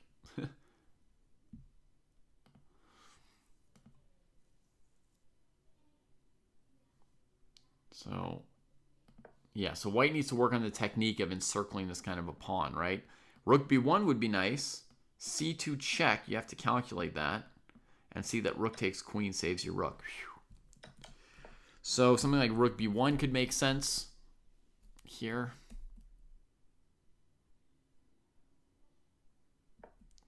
Idea that if the queen backs off, you could also try and surround the pawn by attacking it more like this.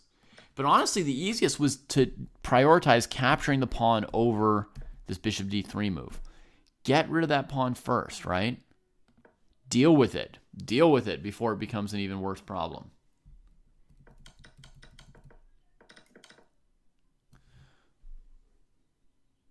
Okay, let me go check on things downstairs for one moment.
Okay, folks.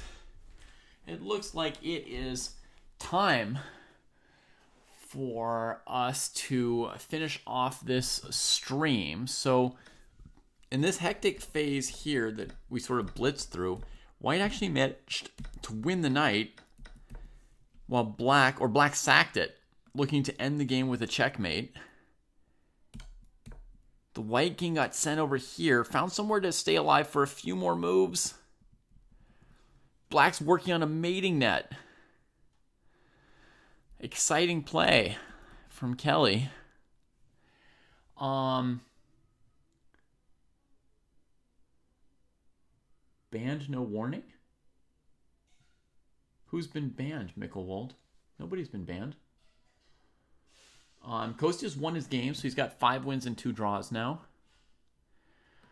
You can slowly see some of the moves of the game over here, but not all of them. I think the rook maybe came back to f1, and black brought this rook here.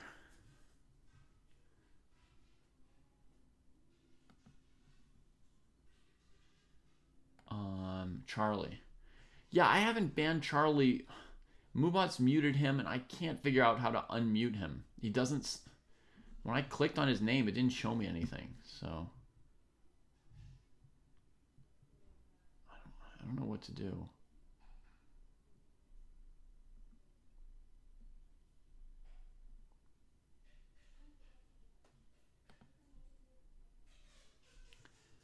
Now I can't even find his name to try and fix it. I can't figure it out. I gotta go to the kids. We'll figure it out later. Somebody who knows how to use Twitch. All right. I wish everybody a great day as always. And hope you enjoyed the tournament. Congrats to Kostya on another great game. And we'll see you all again soon, yeah? Cheers, everybody. Oh, and I guess I should send a raid over here on Twitch. We'll spread the love around and raid Ginger GM.